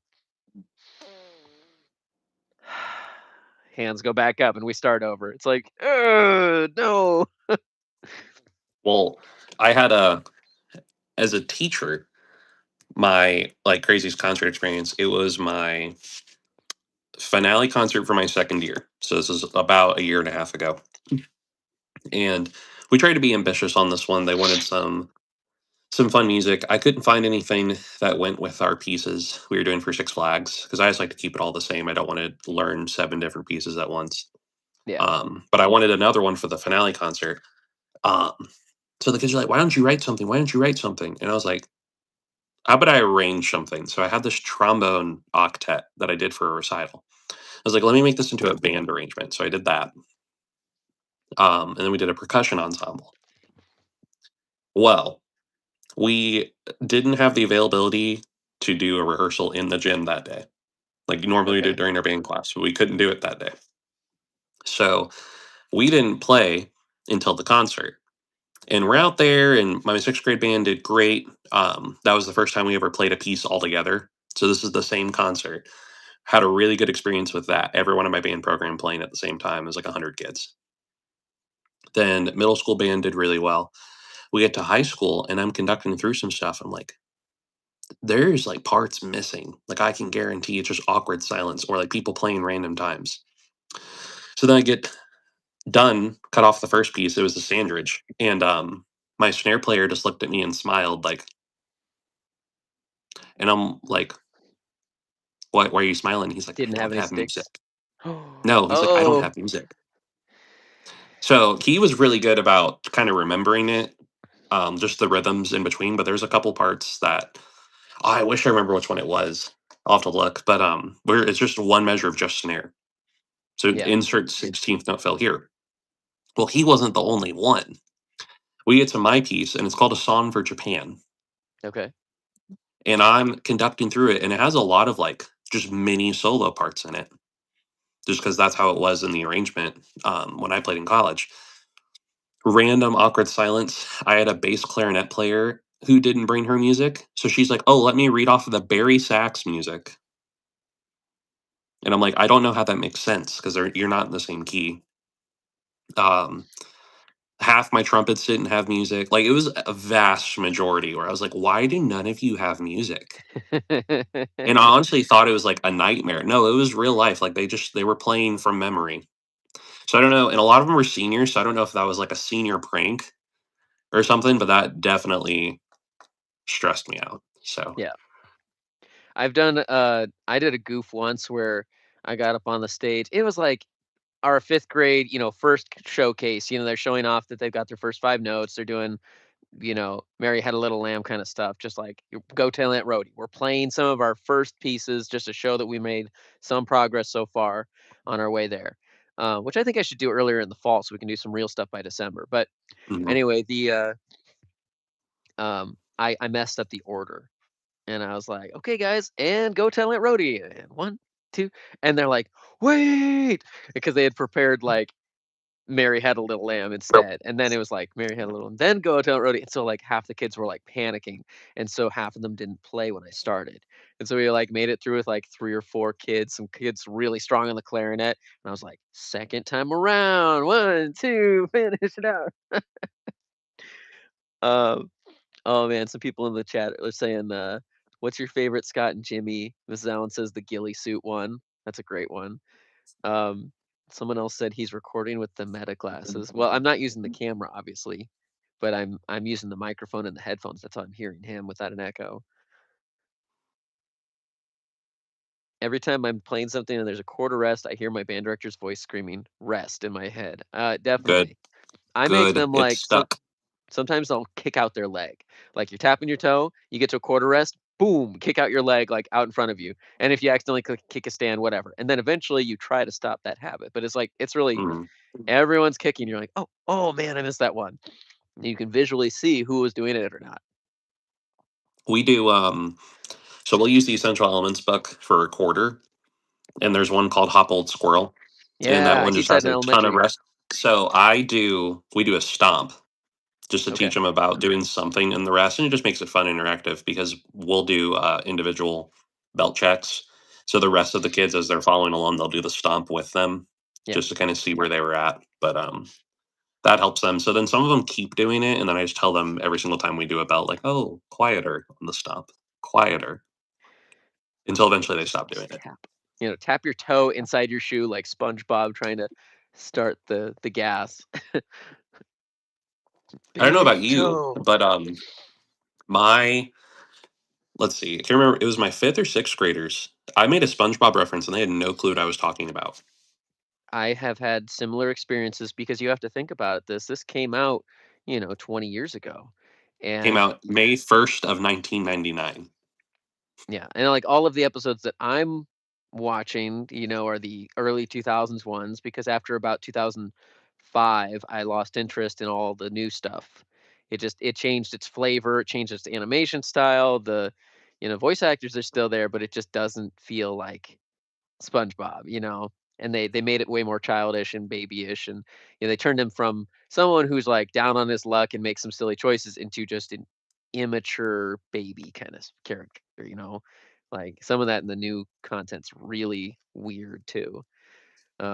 I don't know. I really like old SpongeBob. I made like a whole shot for shot recreation of the SpongeBob movie in 2004. Like I did like a whole scene from that with the manager. Um, and people were like, "Wait, is this a SpongeBob reference? I don't get it." Like, No, I'll do references. Actually, a classroom management strategy. My first year, I made a face. Some kid was doing something dumb. It's probably a trumpet, and I just went like that. mhm. And they're like, "Why does that look familiar?" I'm like, "It's from SpongeBob." And they're like, "What one?" And it's the "What did you do to my drink?" guy, where he like really elongates his neck. So classroom management strategy is just had it up on our smart board, and anytime they did something stupid, I would just turn around and point to it, and it got them to stop. It was a What fun did you time. do to my drink? You asked for a couple of ice cubes, and I gave you only one. Ugh, what a time. I did buy, and I recommend this for kids too. Like you're doing a long car ride and you have one of those DVD players, you just buy season 1 and 2 SpongeBob and just let them play. And you driving can be like watching it in your brain because you've engraved Mhm. it into your head, like shot for shot. Like I let my kids watch Holes on the drive, and it's like I know exactly what's happening. I can see it in I'm my tired head. of scramble. Yeah, it's it's just awesome. My dad Eddie, used to I love bassoon. Nice. I learned how to play the first 5 notes again on bassoon. It took a while. Love bassoon. SpongeBob is the original brain rot. Yeah, there's a lot of goofy things in there, like that cross into the brain rot category for sure. My comfort episode is Doodle Bob. Mhm. Someone was pointing out that "I'm Dirty Dan" is a reference to how Dan Schneider's a creepy weirdo. Uh, that reminds me of oh my gosh, Jeanette McCurdy's book. Yep. Yeah, that I whole I is good. I didn't get to read the book, but I did see the Netflix documentary about all of Nickelodeon, and then they're like, "That didn't happen. We're blah blah blah." It's like, yeah, yeah, just like how there's no list and there's nothing. Yeah, right. Okay. Let's not get too political here, but I mean, it was messed up. Yeah, there was Yeah. something going on.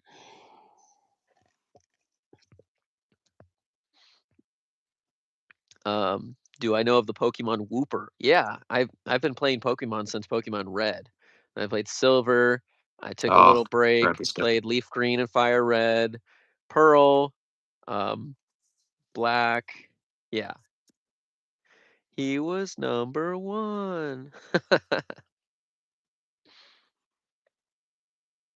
You don't have any. I think all of us are brass band directors. Yeah, I mean, uh, my wife was a clarinet band director. Trying to think. I think I've only had one woodwind band director ever, even in college. Yeah, they all played either trumpet or trombone, Trying to think now. or I one was my a tuba. I had one that was a tuba. college professor was a saxophone guy, diehard saxophone player, but everyone else was, yeah, trumpet or I had a tuba player. All of my directors were trumpet players and white men. Yeah, yeah, but Well, one of mine was on a white man. She was a woman of Filipino descent. that's awesome. So that was actually a really awesome experience. She helped open our eyes to a lot of stuff. I had a super old flute player lady who taught us as well, but that was college again. From Scotland. I saw one from Italy too. Scotland, Yeah. Italy. What other exciting places are people from? I know there's lots of There people in was the the US. at the beginning, Zimbabwe at the beginning. No way. Is it Mhm. auto-translating? Like, I've seen that in the YouTube Shorts, it'll No. auto-translate, and you'll hear Mr. Kneisel speaking in German or Indonesian, and it's so cool. Hi from Ireland and Canada. What time is it in Ireland right now? It's gotta be, like, 3 in the Let's morning. ask Google.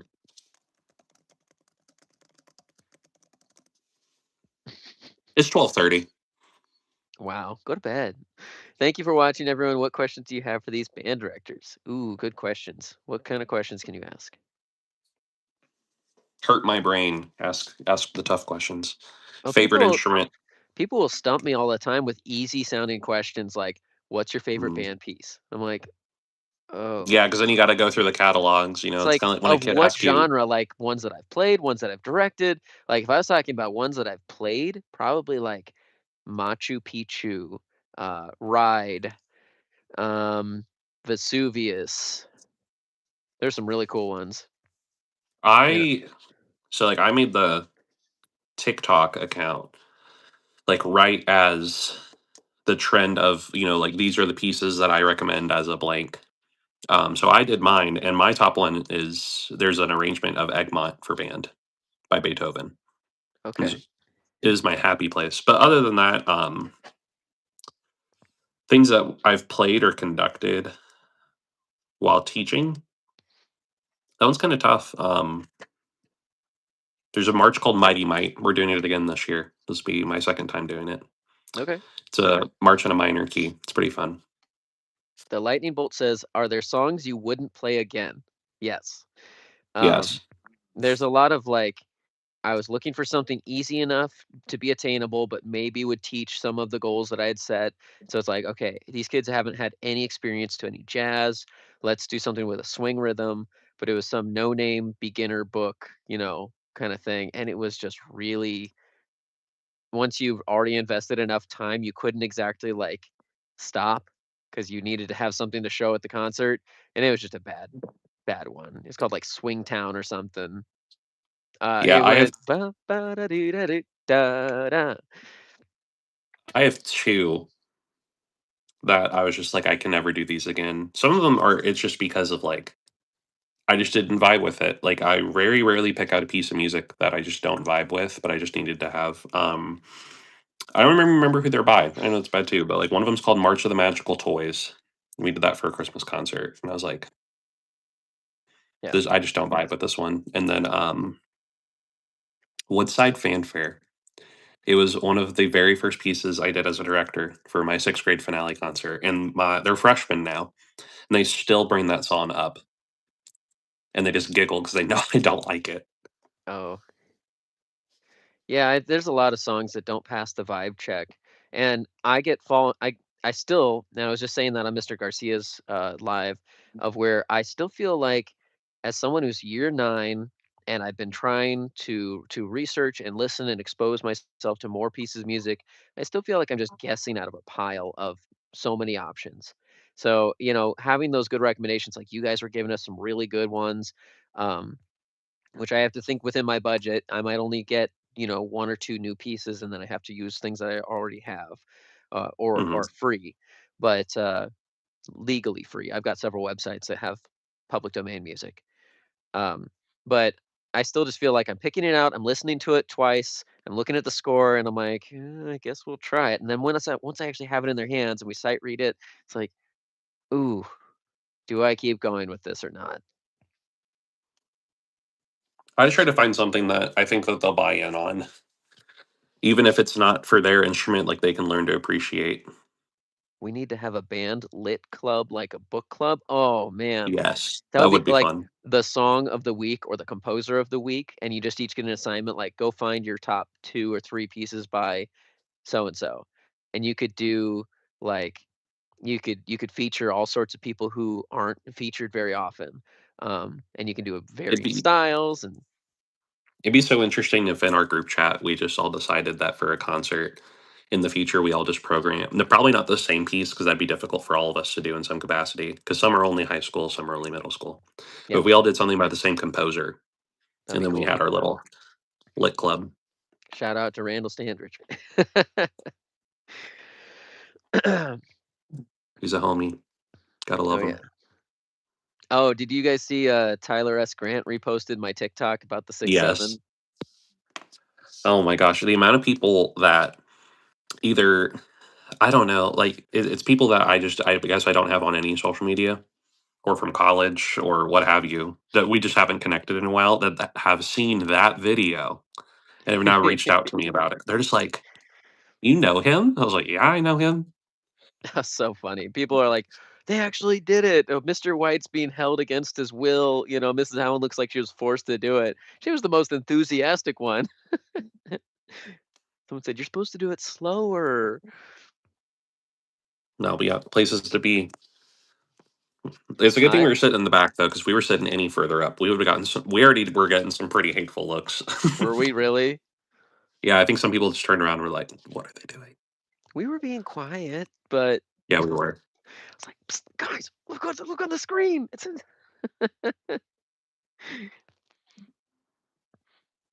Have you ever seen I any fourth graders do it? They are bonkers. Yeah, you're right. I don't teach fourth grade. They're a little they're a little too short. It's usually what I say whenever a kid comes up. I made the kids all do the 6-7 rap by Mr. Henry's Music World, and it was Oh so gosh. it's like everyone's like 1, 2, 3, 4, 5, 6, 7. And it's got the hands on the screen, and they it does it over and over again. It's like a 7-minute song, Well, intentionally. I'm gonna force the middle school band to learn melodic minor scales. There you go. That's what Missouri tests them on for all state. So they're gonna get sick of it pretty quickly with Yeah, me you can play because that I'll video just for them, completely. and they'll either buy in or they'll all groan, and either way, you've won. Yeah. Well, I think that this is definitely the year to teach melodic minor scales if there is one. They'll Yep. definitely remember it. I really like around October, we spend like elementary music, we dive in like all things minor.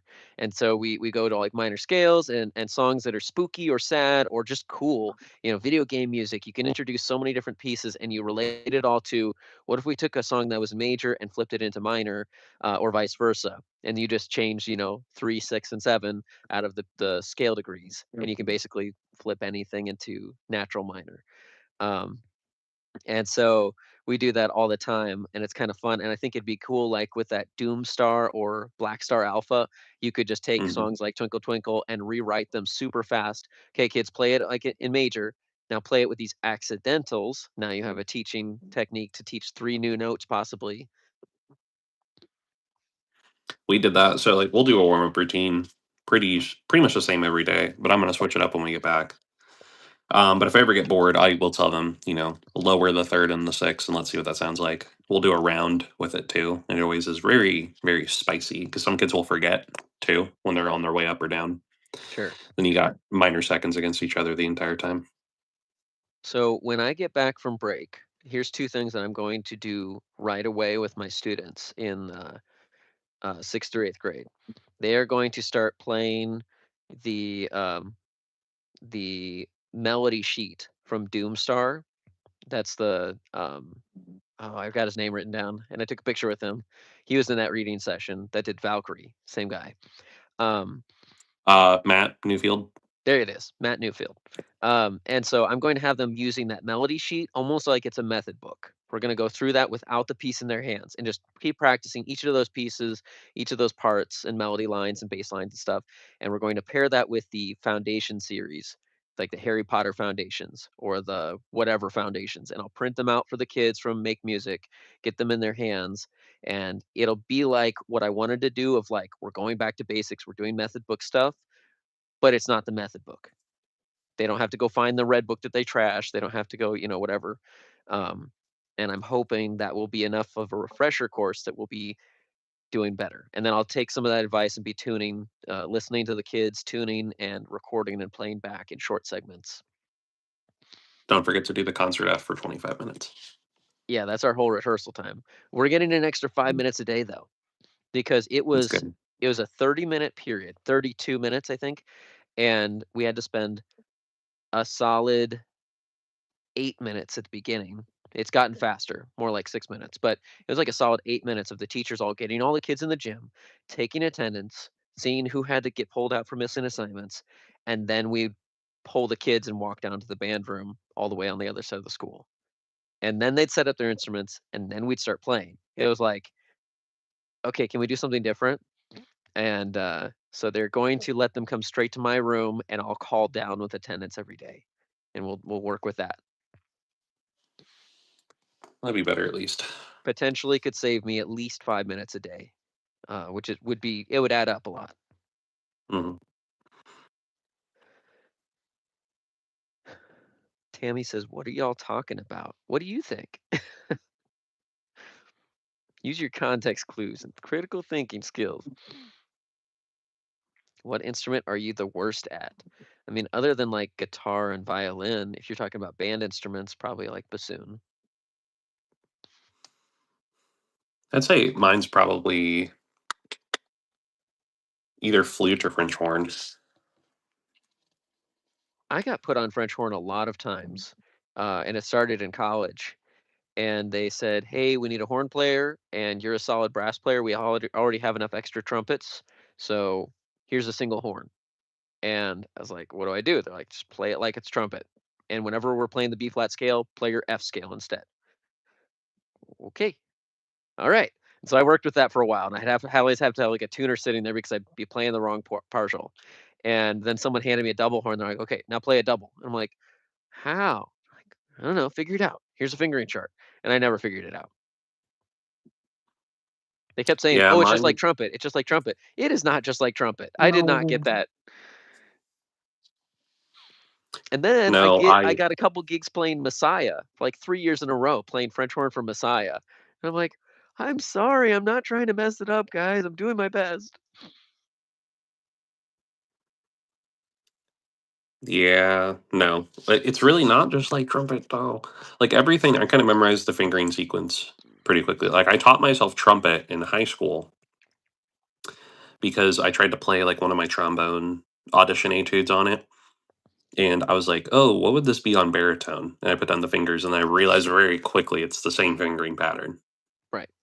So that helped a lot. But then when I got to horn, I'm just like, dude, I have no clue. I think someone told me when she gets like the second space A, if you have a double horn, switch to the double horn fingerings only. Yeah, And but other than that, I mean, it's just if you ask me to tell you the notes for anything, I'm gonna have to pull up a fingering chart. for sure. It's tricky. Yeah, Miss Allen says anything above A flat, you should play with your thumb down.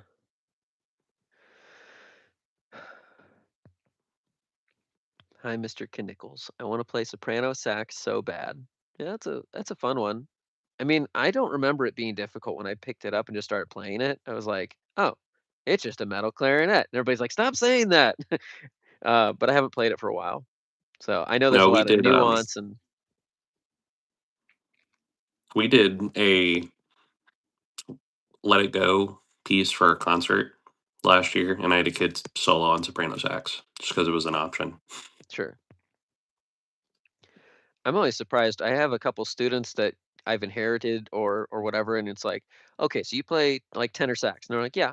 It's like, "Okay." And then like a couple weeks later, they'll just pull out like a French horn or an alto, and I'm like, "What are you doing?" They're like, "Oh, I play these too." Since when? I didn't teach you that. Like, I figured it out.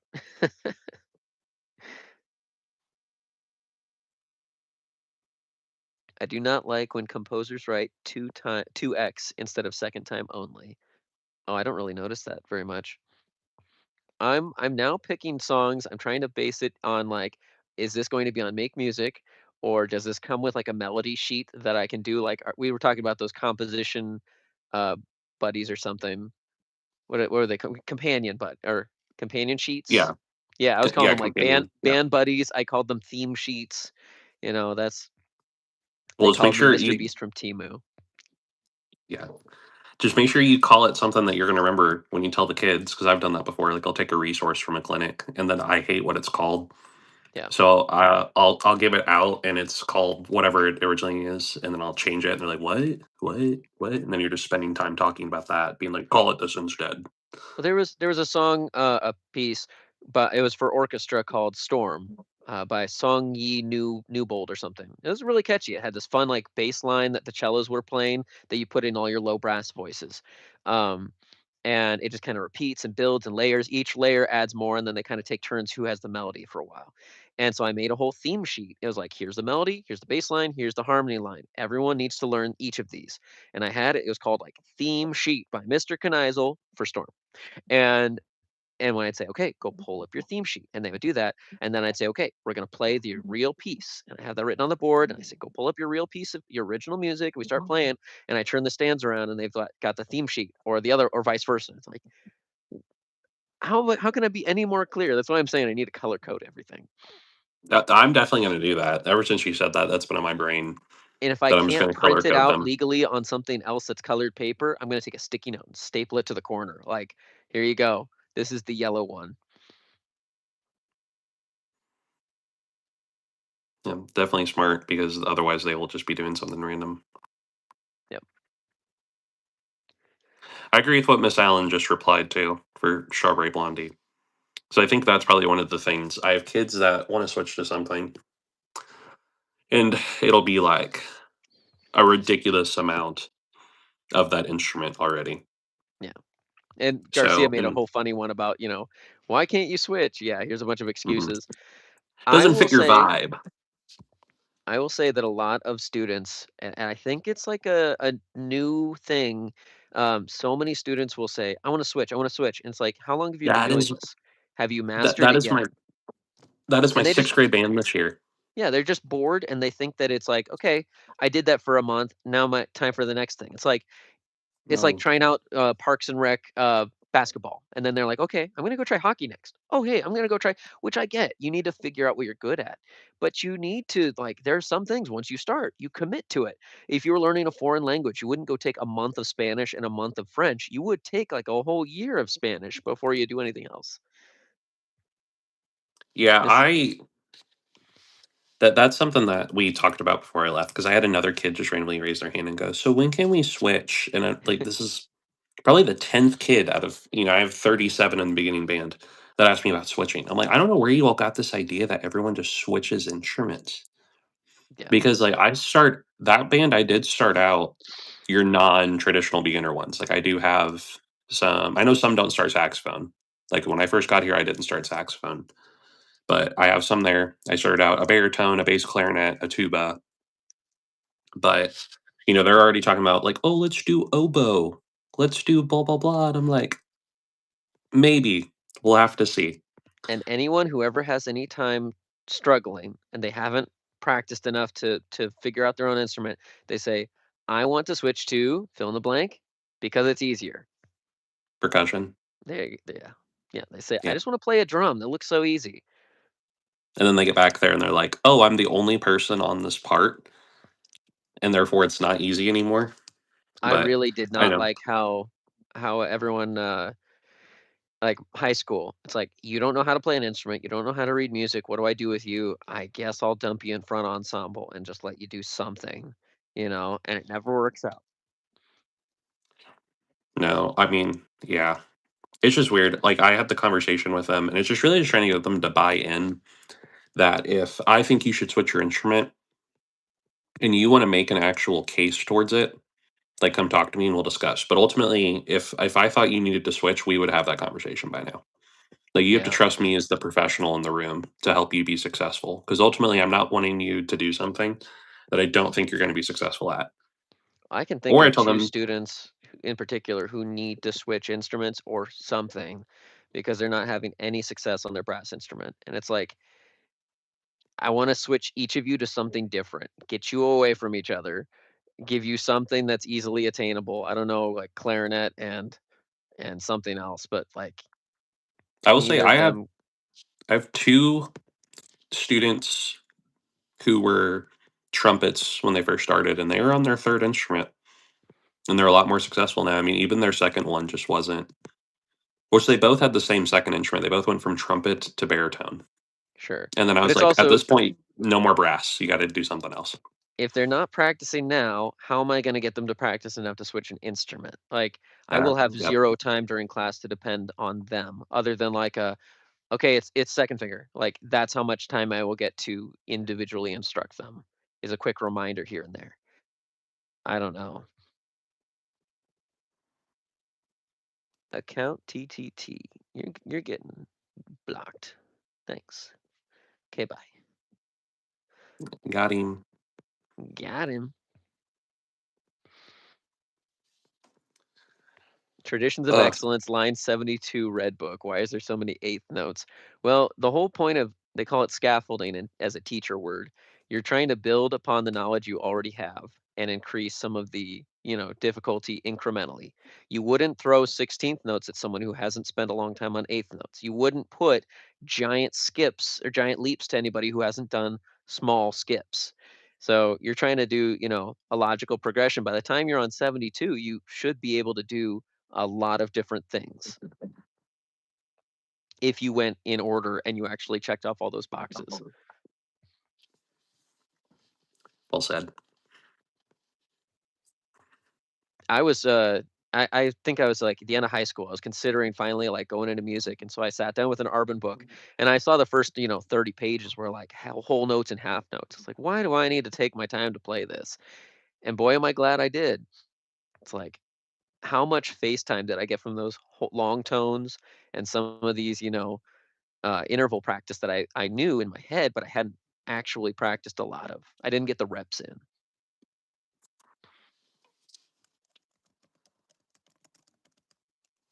One of the things I want to do, and I don't want to spend all that time doing it by myself. So I kind of want to put the good question out for everyone is, what is every instrument's Arbin book or Clark Studies book?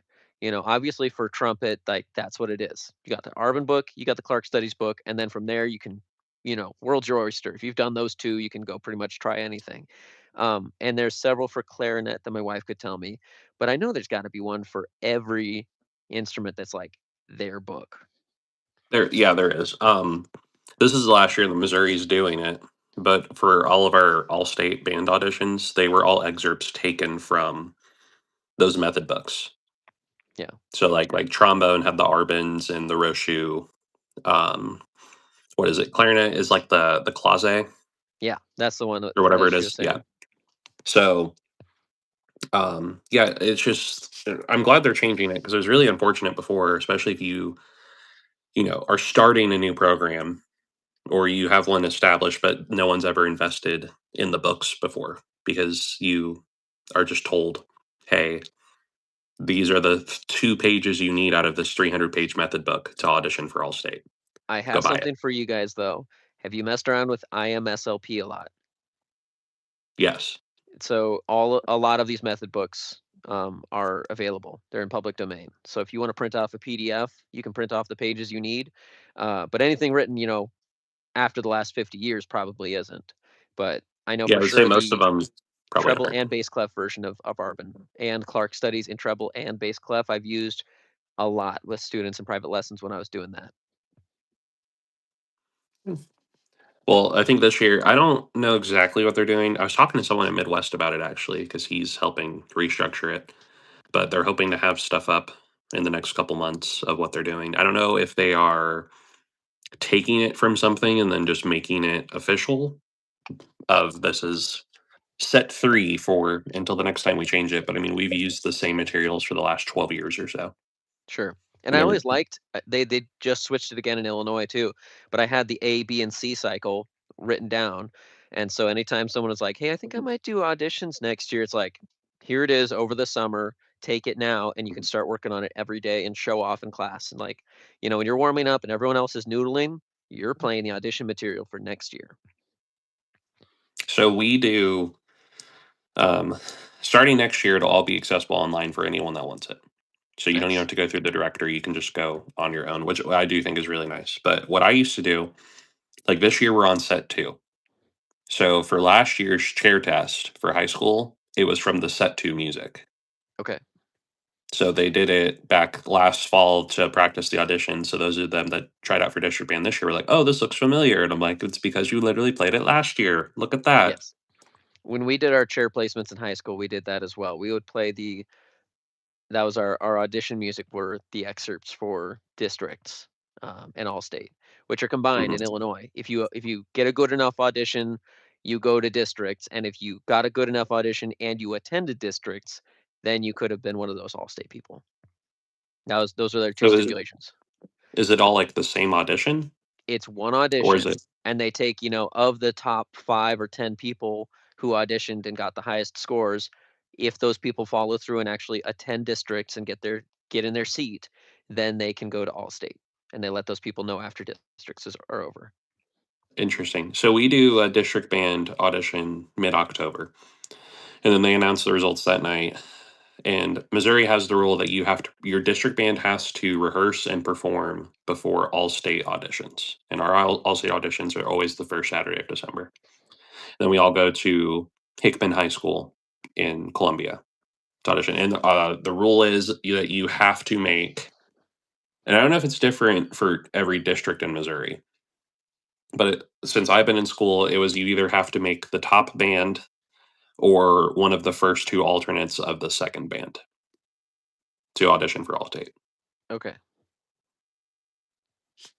Yeah, it's a little different in each state, but it's pretty similar. There's an audition component.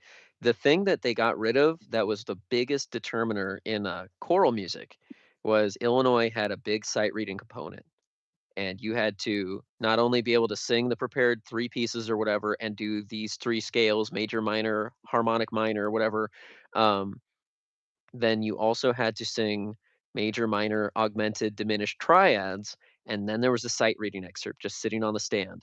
It was like 16 measures. They'd give you tonality and a starting pitch and 30 seconds, and then you had to sing it with solfege, and that was the deal breaker, and that's how I got to All-State twice, was I was really, really goated at the, sight reading, because we did it every single day all the way through high school.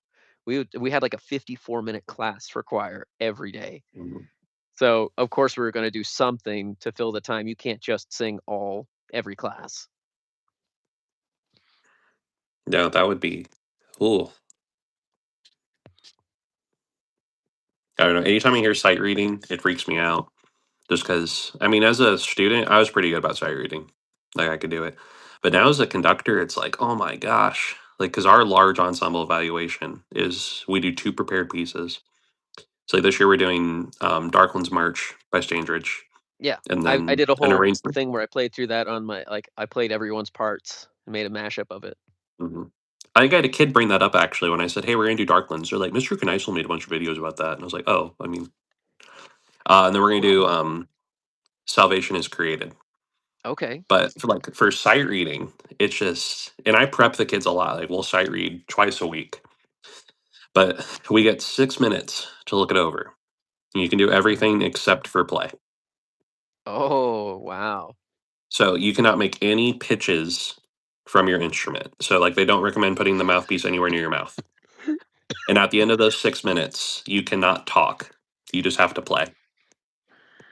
But they sent out a questionnaire this year to all the Missouri directors and like, please fill this out. We want feedback. And one of the sections was sight reading.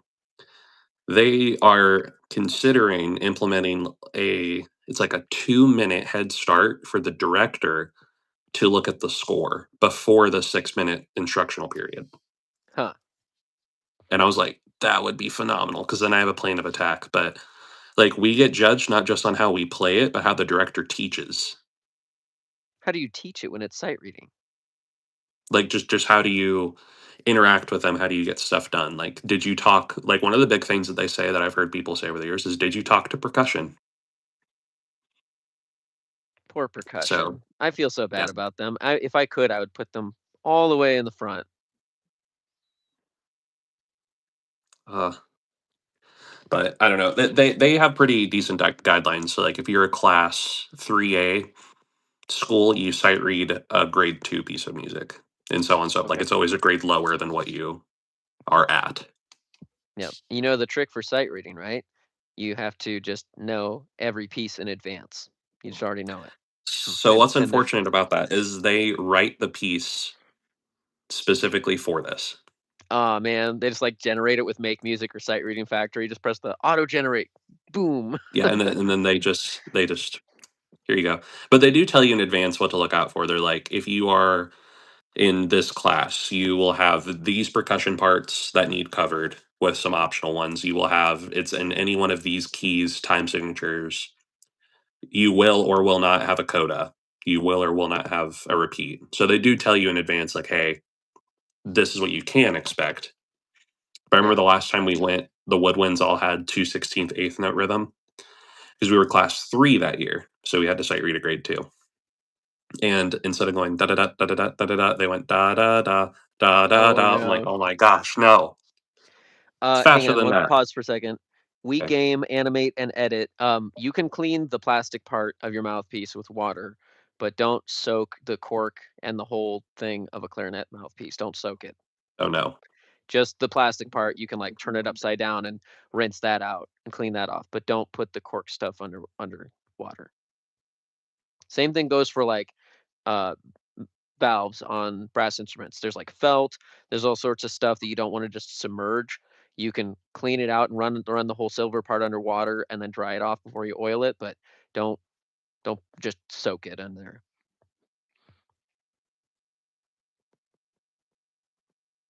I didn't want anyone to get that messed up and say, "You said I could do it." Yes, Jimmy said a lot of things. Jimmy would say to pour your mouthpiece oil straight in the top or whatever. Yeah. Silly Oh Jimmy. man. One of the grossest things I said to do is to take your trumpet, turn it upside down, and to get the spit out, it needs to go back the way it came in through your mouthpiece. So you open up the spit valve and blow in through it and go out the mouthpiece. Oh, it's like I didn't actually do it. I paused right before the video happened.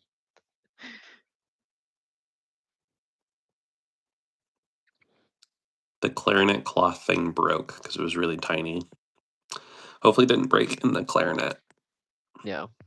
That always stresses me out. Anytime I swap an instrument, I always get worried it's going to get stuck in there. Yeah. And then you'll have kids that don't want to take it apart, so they'll just like try to run it through the whole thing, which sometimes works. But oh, and someone was correcting me. They were saying, "Hey, make sure you always bring the spit in the direction that it came in." So, top of your clarinet, bottom of your clarinet, you want to go Mhm. from bottom to top because you don't want to pull the spit further down in the instrument if it doesn't get absorbed. So that's Yeah, something I've seen people go back and forth. I was always taught the method you're talking about though. yeah. So like go in through the bell of the instrument and then go from there. Cade says, "What do you think of the chair tests?" I've got some opinions on this. I think that giving kids um, a reason to really get their butt in gear and practice and try to get as high as possible on the scale of scoring, give them something that's like, you better do this right. You get one good shot and it's going to determine where you sit for the whole year. Like, really work towards this. But at the same time, when kids are always second or always third part forever, like, you really do need to get some time. And those first trumpets, like, you should be playing some third trumpet and second trumpet music eventually. As someone who knows, I've always been second chair trumpet in like every band I've ever been in forever. Yeah, I see for me it's hit or miss. When I first wanted to be a director, I was like, we're going to do chair tests, but I need to give it a year because like the program I was in didn't do them. So we started doing them at the high school my second year and at the middle school last year. Sure. And it was creating a lot of healthy competition.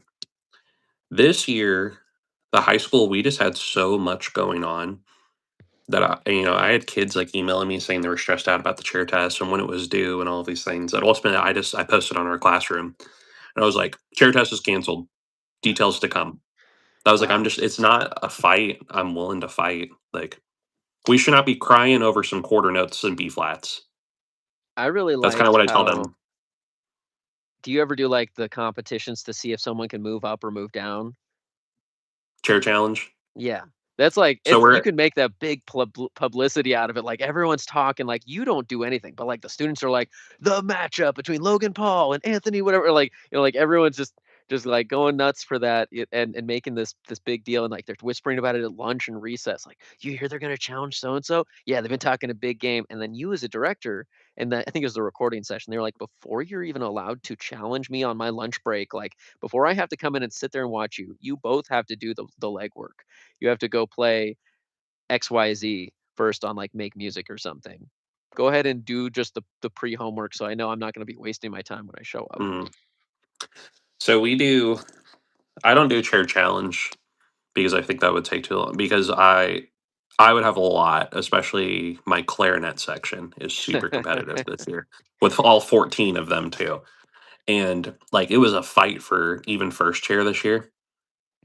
So I told them when we did chair tests, I was like, these are final until Christmas. And then they're like, what about after? And I said, if one person in the section says that they want to redo, and it can be anonymous, the whole section will redo it and we're just going to get it out of the way. Well, we were going to do it before I left for Midwest, but then I had kids that had to be gone for XYZ or whatever. And one of them was like, can we do it blind? And I was like, whatever. If you want to do it blind, I don't care. I can do that. Yeah. It matters not to me. So we were going to do it, but then I had like half my flute section that was like, well, I need to go on Monday. Well, I need to go on Tuesday. Well, when there's only 5 flutes and 2 of them need to go, and I know who the 2 are, Yeah. it's not really blind anymore. So I was like, we'll just wait. So now that's going to be the first 2 days when we get back I is would just chair say tests. I like how the initial challenge is blind, but any Mhm. rematches or whatever, like I'm not gonna be messing around. Like I'm just gonna be straight up with you guys. No, and I told them I was like, this is the only one. Like, if you are wanting to do a redo when we get back for your section, never again for the rest of the school year. Where you're at is where you're at.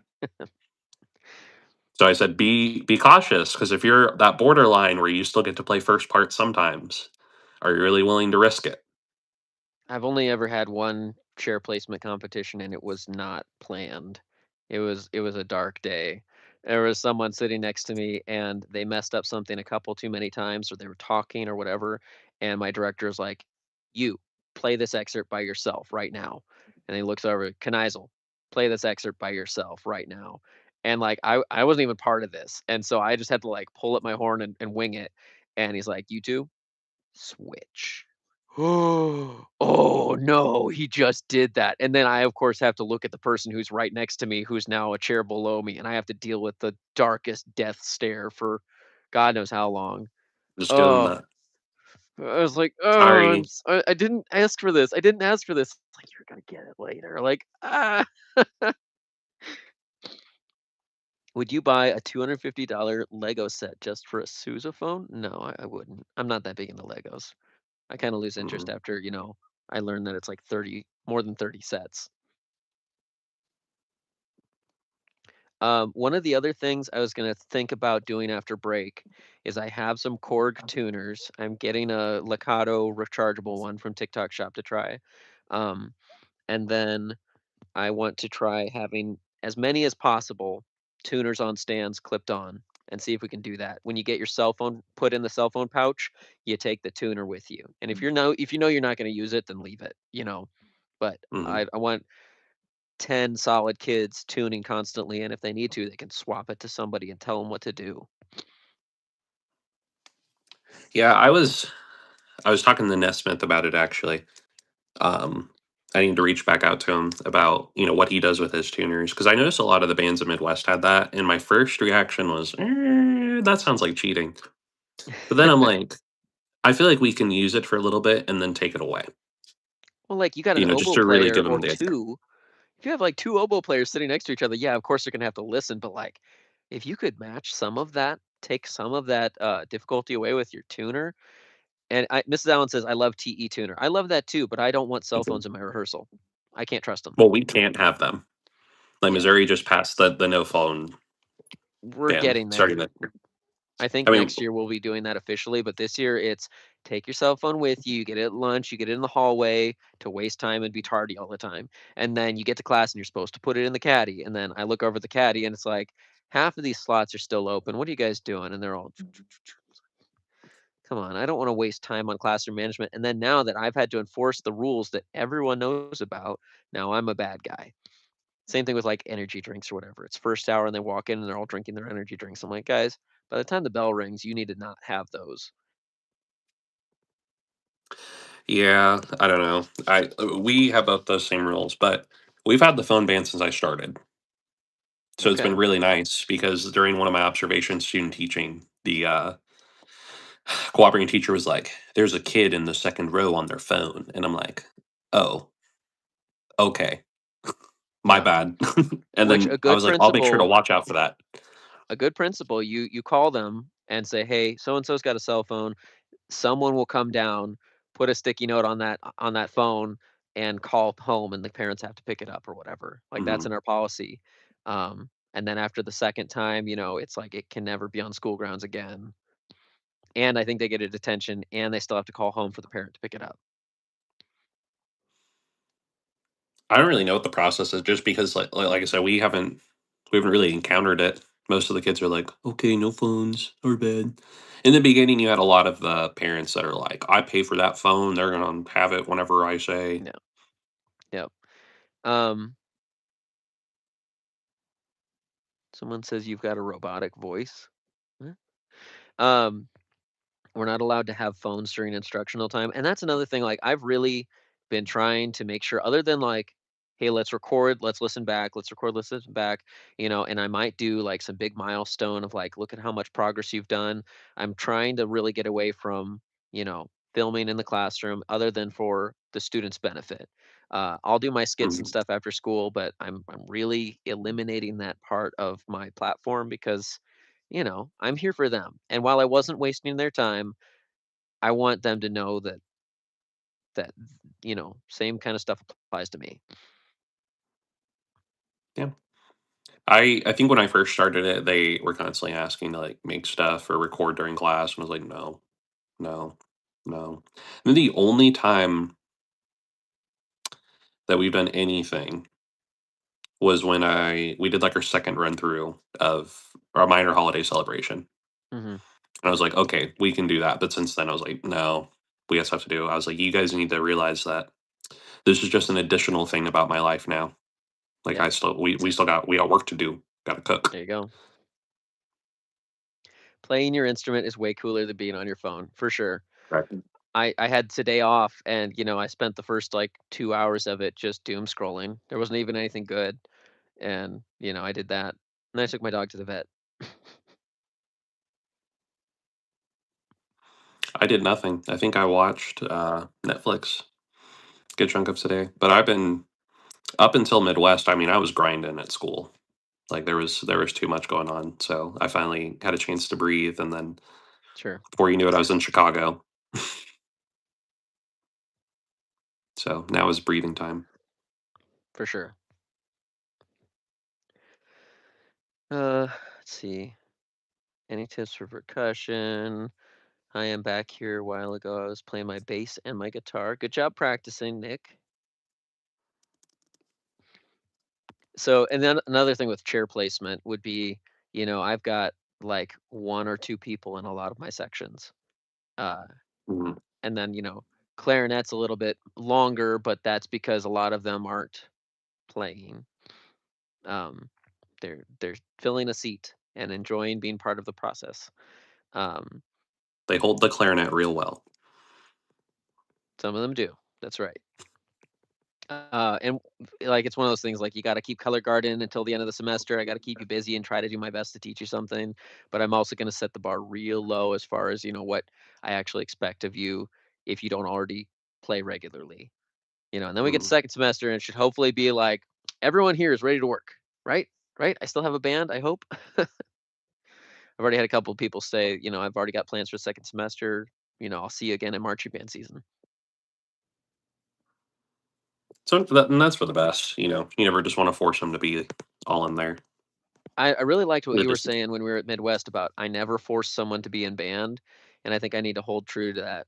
I try so hard to like, wait, but what if I do this? But what if we, I'm like bartering and begging and whatever. Oh, my phone says I got low power mode on, so yeah, we should probably stop in about 10 minutes or so. okay. Yeah, I don't know. I obviously wants to keep kids in band, like, because a big thing that is discussed obviously is the numbers, but also it's the quality as well. And I don't even mean quality about playing, I mean quality about attitudes. Because I try to For sure. preach culture and community at all times. So if you are not a part of the vibe, I think that is arguably worse than being a bad player.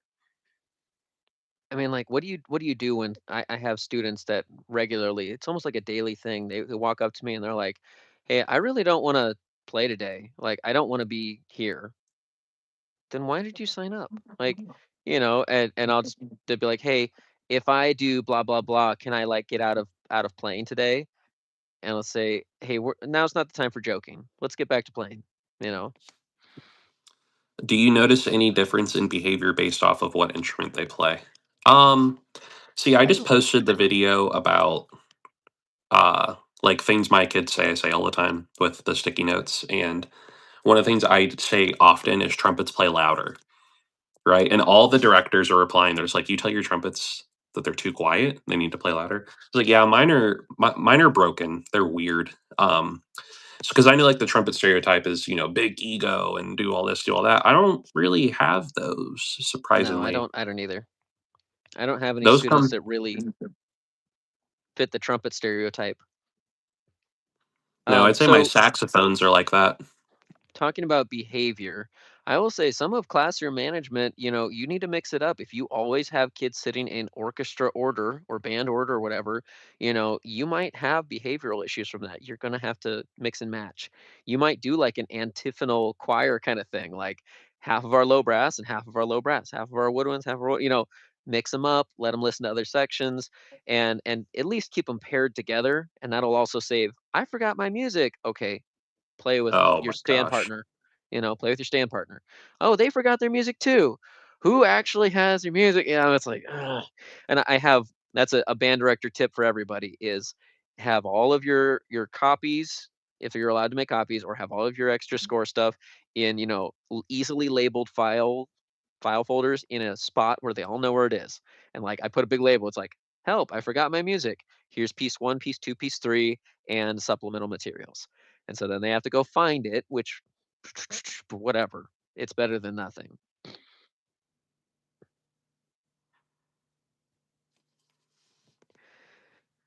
I mean, questions about behavior. A lot of the stereotypes can sometimes be true, not for everybody, but yeah, they can be.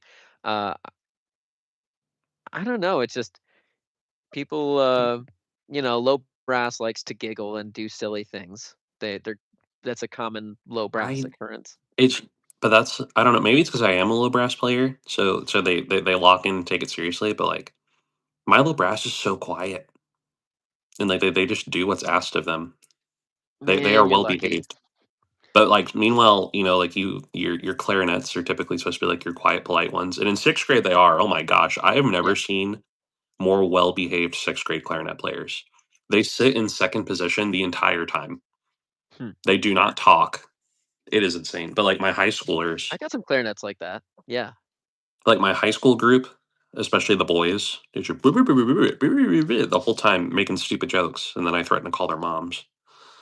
I I was teaching high school band and we're in the middle of rehearsal and of course luckily it's my wife but the assistant principal came in to watch what we were doing and one of my trombone students had snuck off got in the drama club closet and put like two giant balloons in the front of his shirt and he's like hello everybody it's like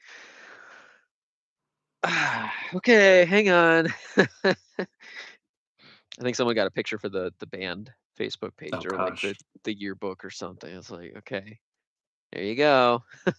I get one additional picture of me in the yearbook every year, and it is this goofy one where I'm holding trophies and just Nice. making like the most awkward list like that. I And like it the Mr. always White. How do you so do it? You I just make it every single picture. Yep. that's great. It's iconic. I was telling if you talk social media, you need something that makes you instantly recognizable, you know. And so having something, it's like I see that I'm like, it's Mr. White. I know it.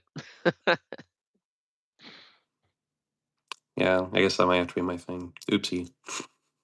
Yeah, it's you know, you need like a catchphrase or something that's memorable, like the guy that reviews products and then throws his glasses or whatever. I'm not gonna do that. Too expensive. But, you know, Yeah.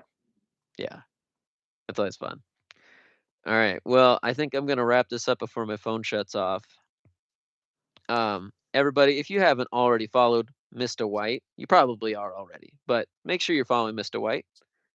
We would love to help Make him sure grow you his follow Mr. platform Knight. and help you, you know. And if you follow us on YouTube, go follow us on TikTok, Instagram, Facebook, whatever else you might use, and that really helps us out. Silly. Sawyer says, I'm subbed up. Let's go.